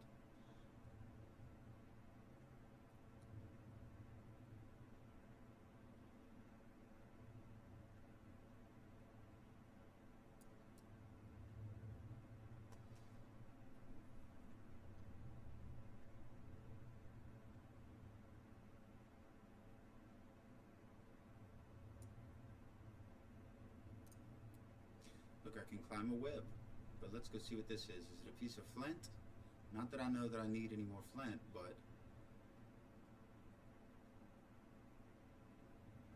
I'm happy to pick it up. A piece of flint. I can use 2 of them to start a nice fire at home. I now have 5 times flint. Let's see, can you climb? I didn't want to go there anyway. That makes sense. It looks like a climb that would be hard for you. But somehow you can climb spider webs?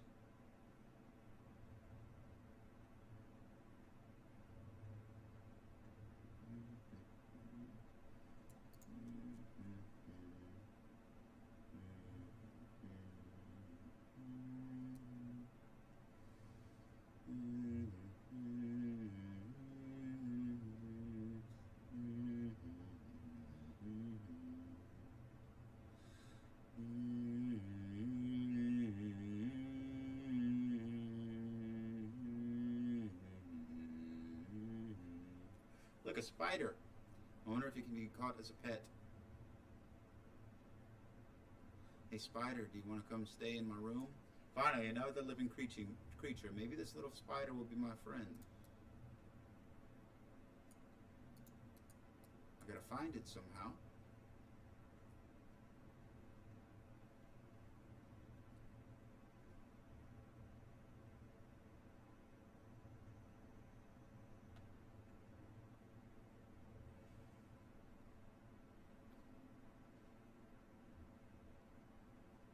I guess I'll go up first.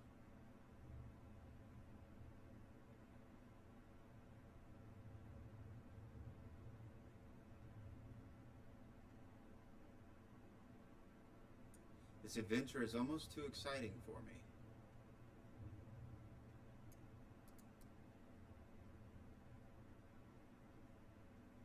First, we go get Spider, our spider friend. I have a lot of moth friends in my house. There's a lot of moths. But I don't kill the spiders anymore. I let them be.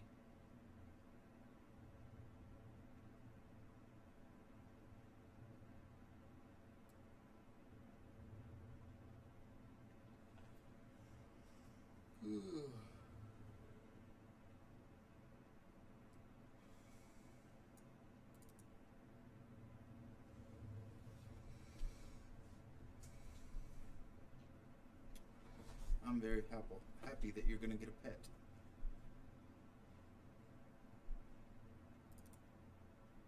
What do you eat? Oh, hello there, friend.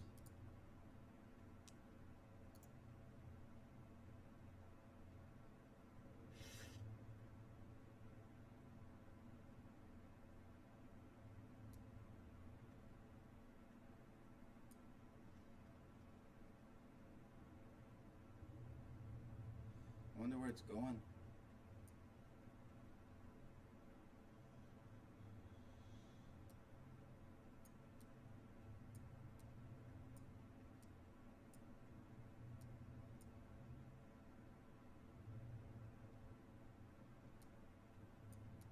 It's growing a new web, maybe? My only friend, the spider, is crafting a web. I can climb it once it's strong enough for my fragile body. This could take days. Okay. No problem.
Oh, I wonder what this is. Whatever you do, don't get stuck. Don't go so far to get stuck. I'm going to trust you on this. A dead end, if there ever was one. I now have 5 times disappointments.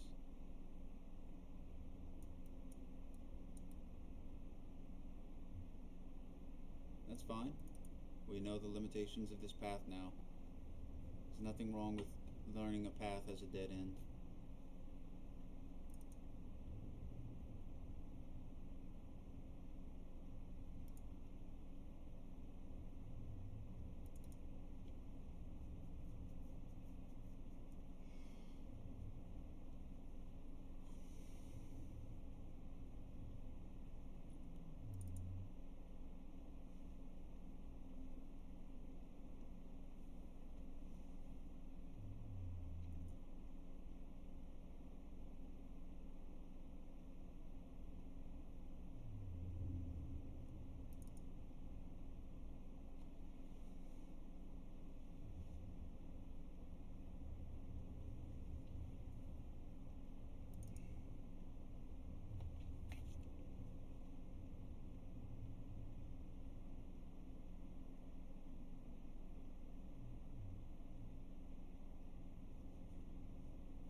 what's this?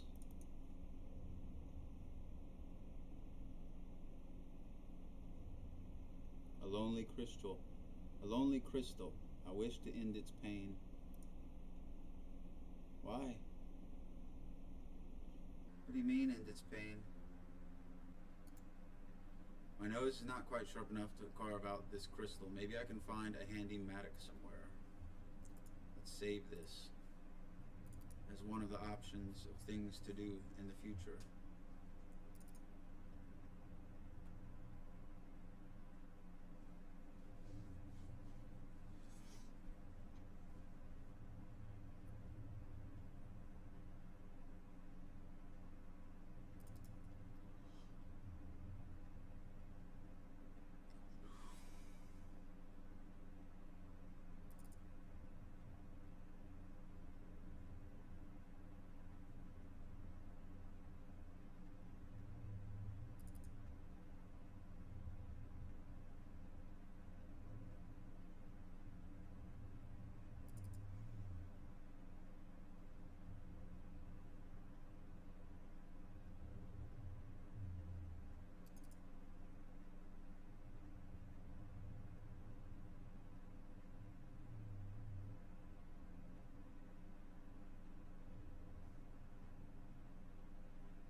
I crawled in here looking for something of value, but all I found was another disappointment. I now have 6 times disappointments.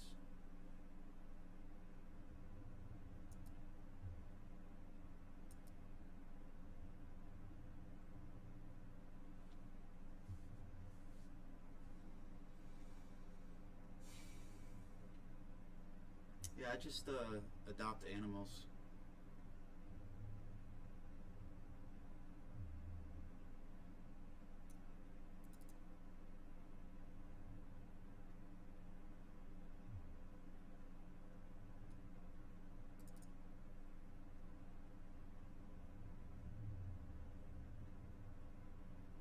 It's a shame you can't get that spider back to your house.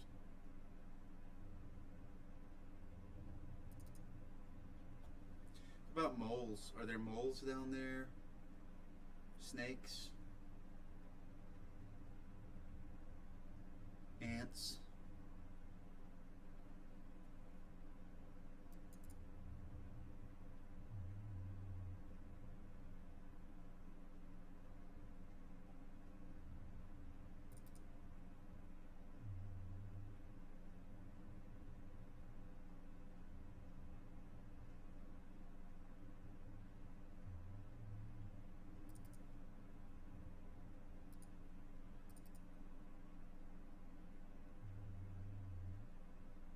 Dead ends just let you understand the tree.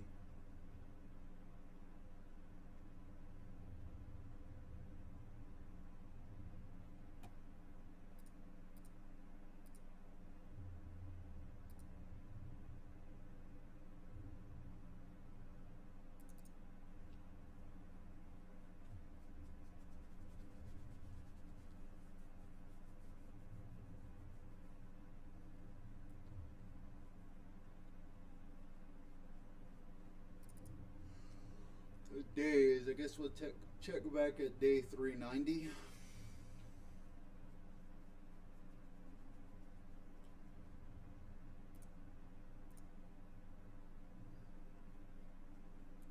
Now we have the whole other side to check out. Still looking to try to get a mattock. I guess we can go check that, see if the moss has grown yet. There's one down there too.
I already go to this one.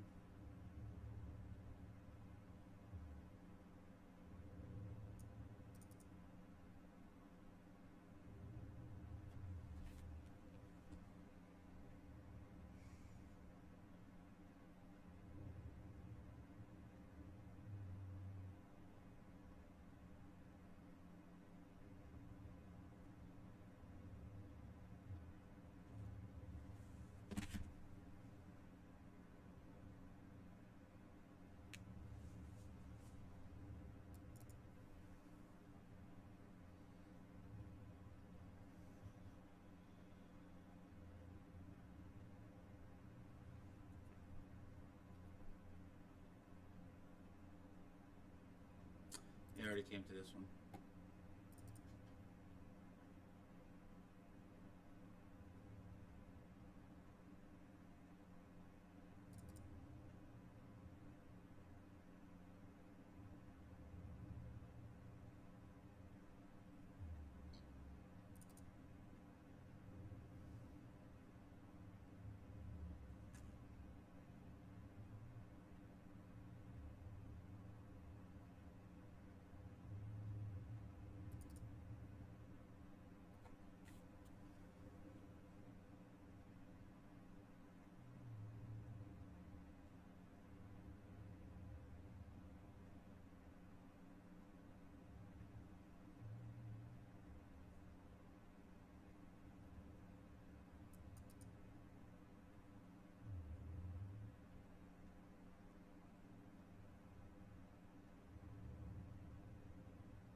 A rock as hard and heavy as my disappointment. I now have 7 times disappointments.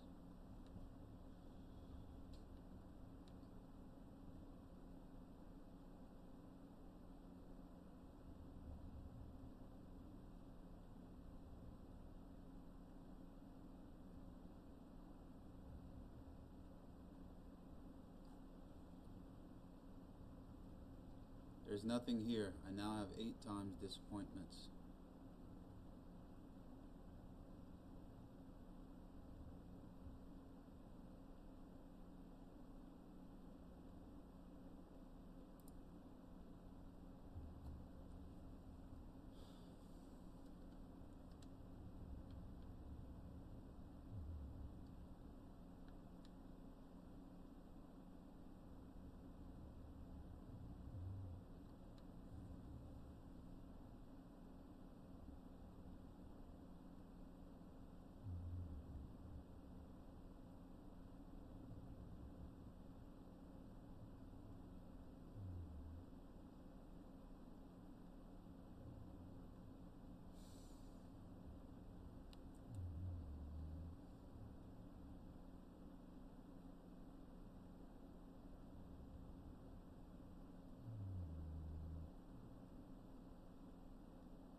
I gotta do something. I'm gonna turn my camera off for a minute.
Let's see what I can do with blue.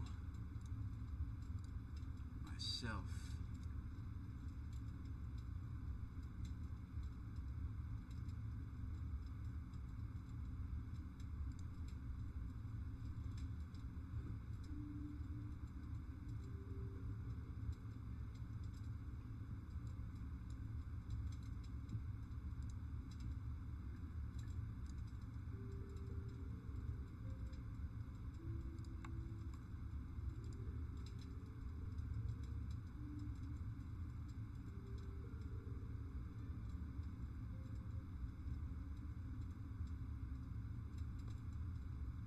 Wonder why the shade draws itself.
I didn't mean to do that.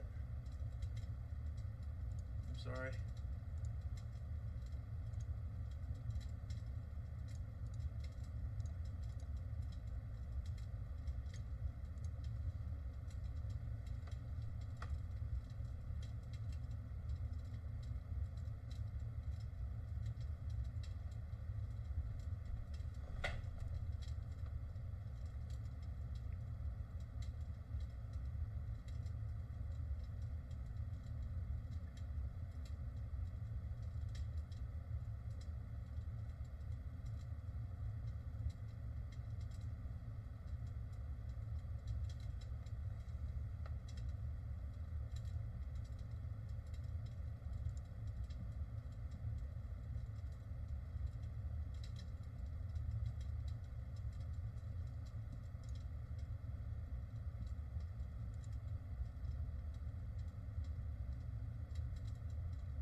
Alright, Jade. I'm gonna get off for now.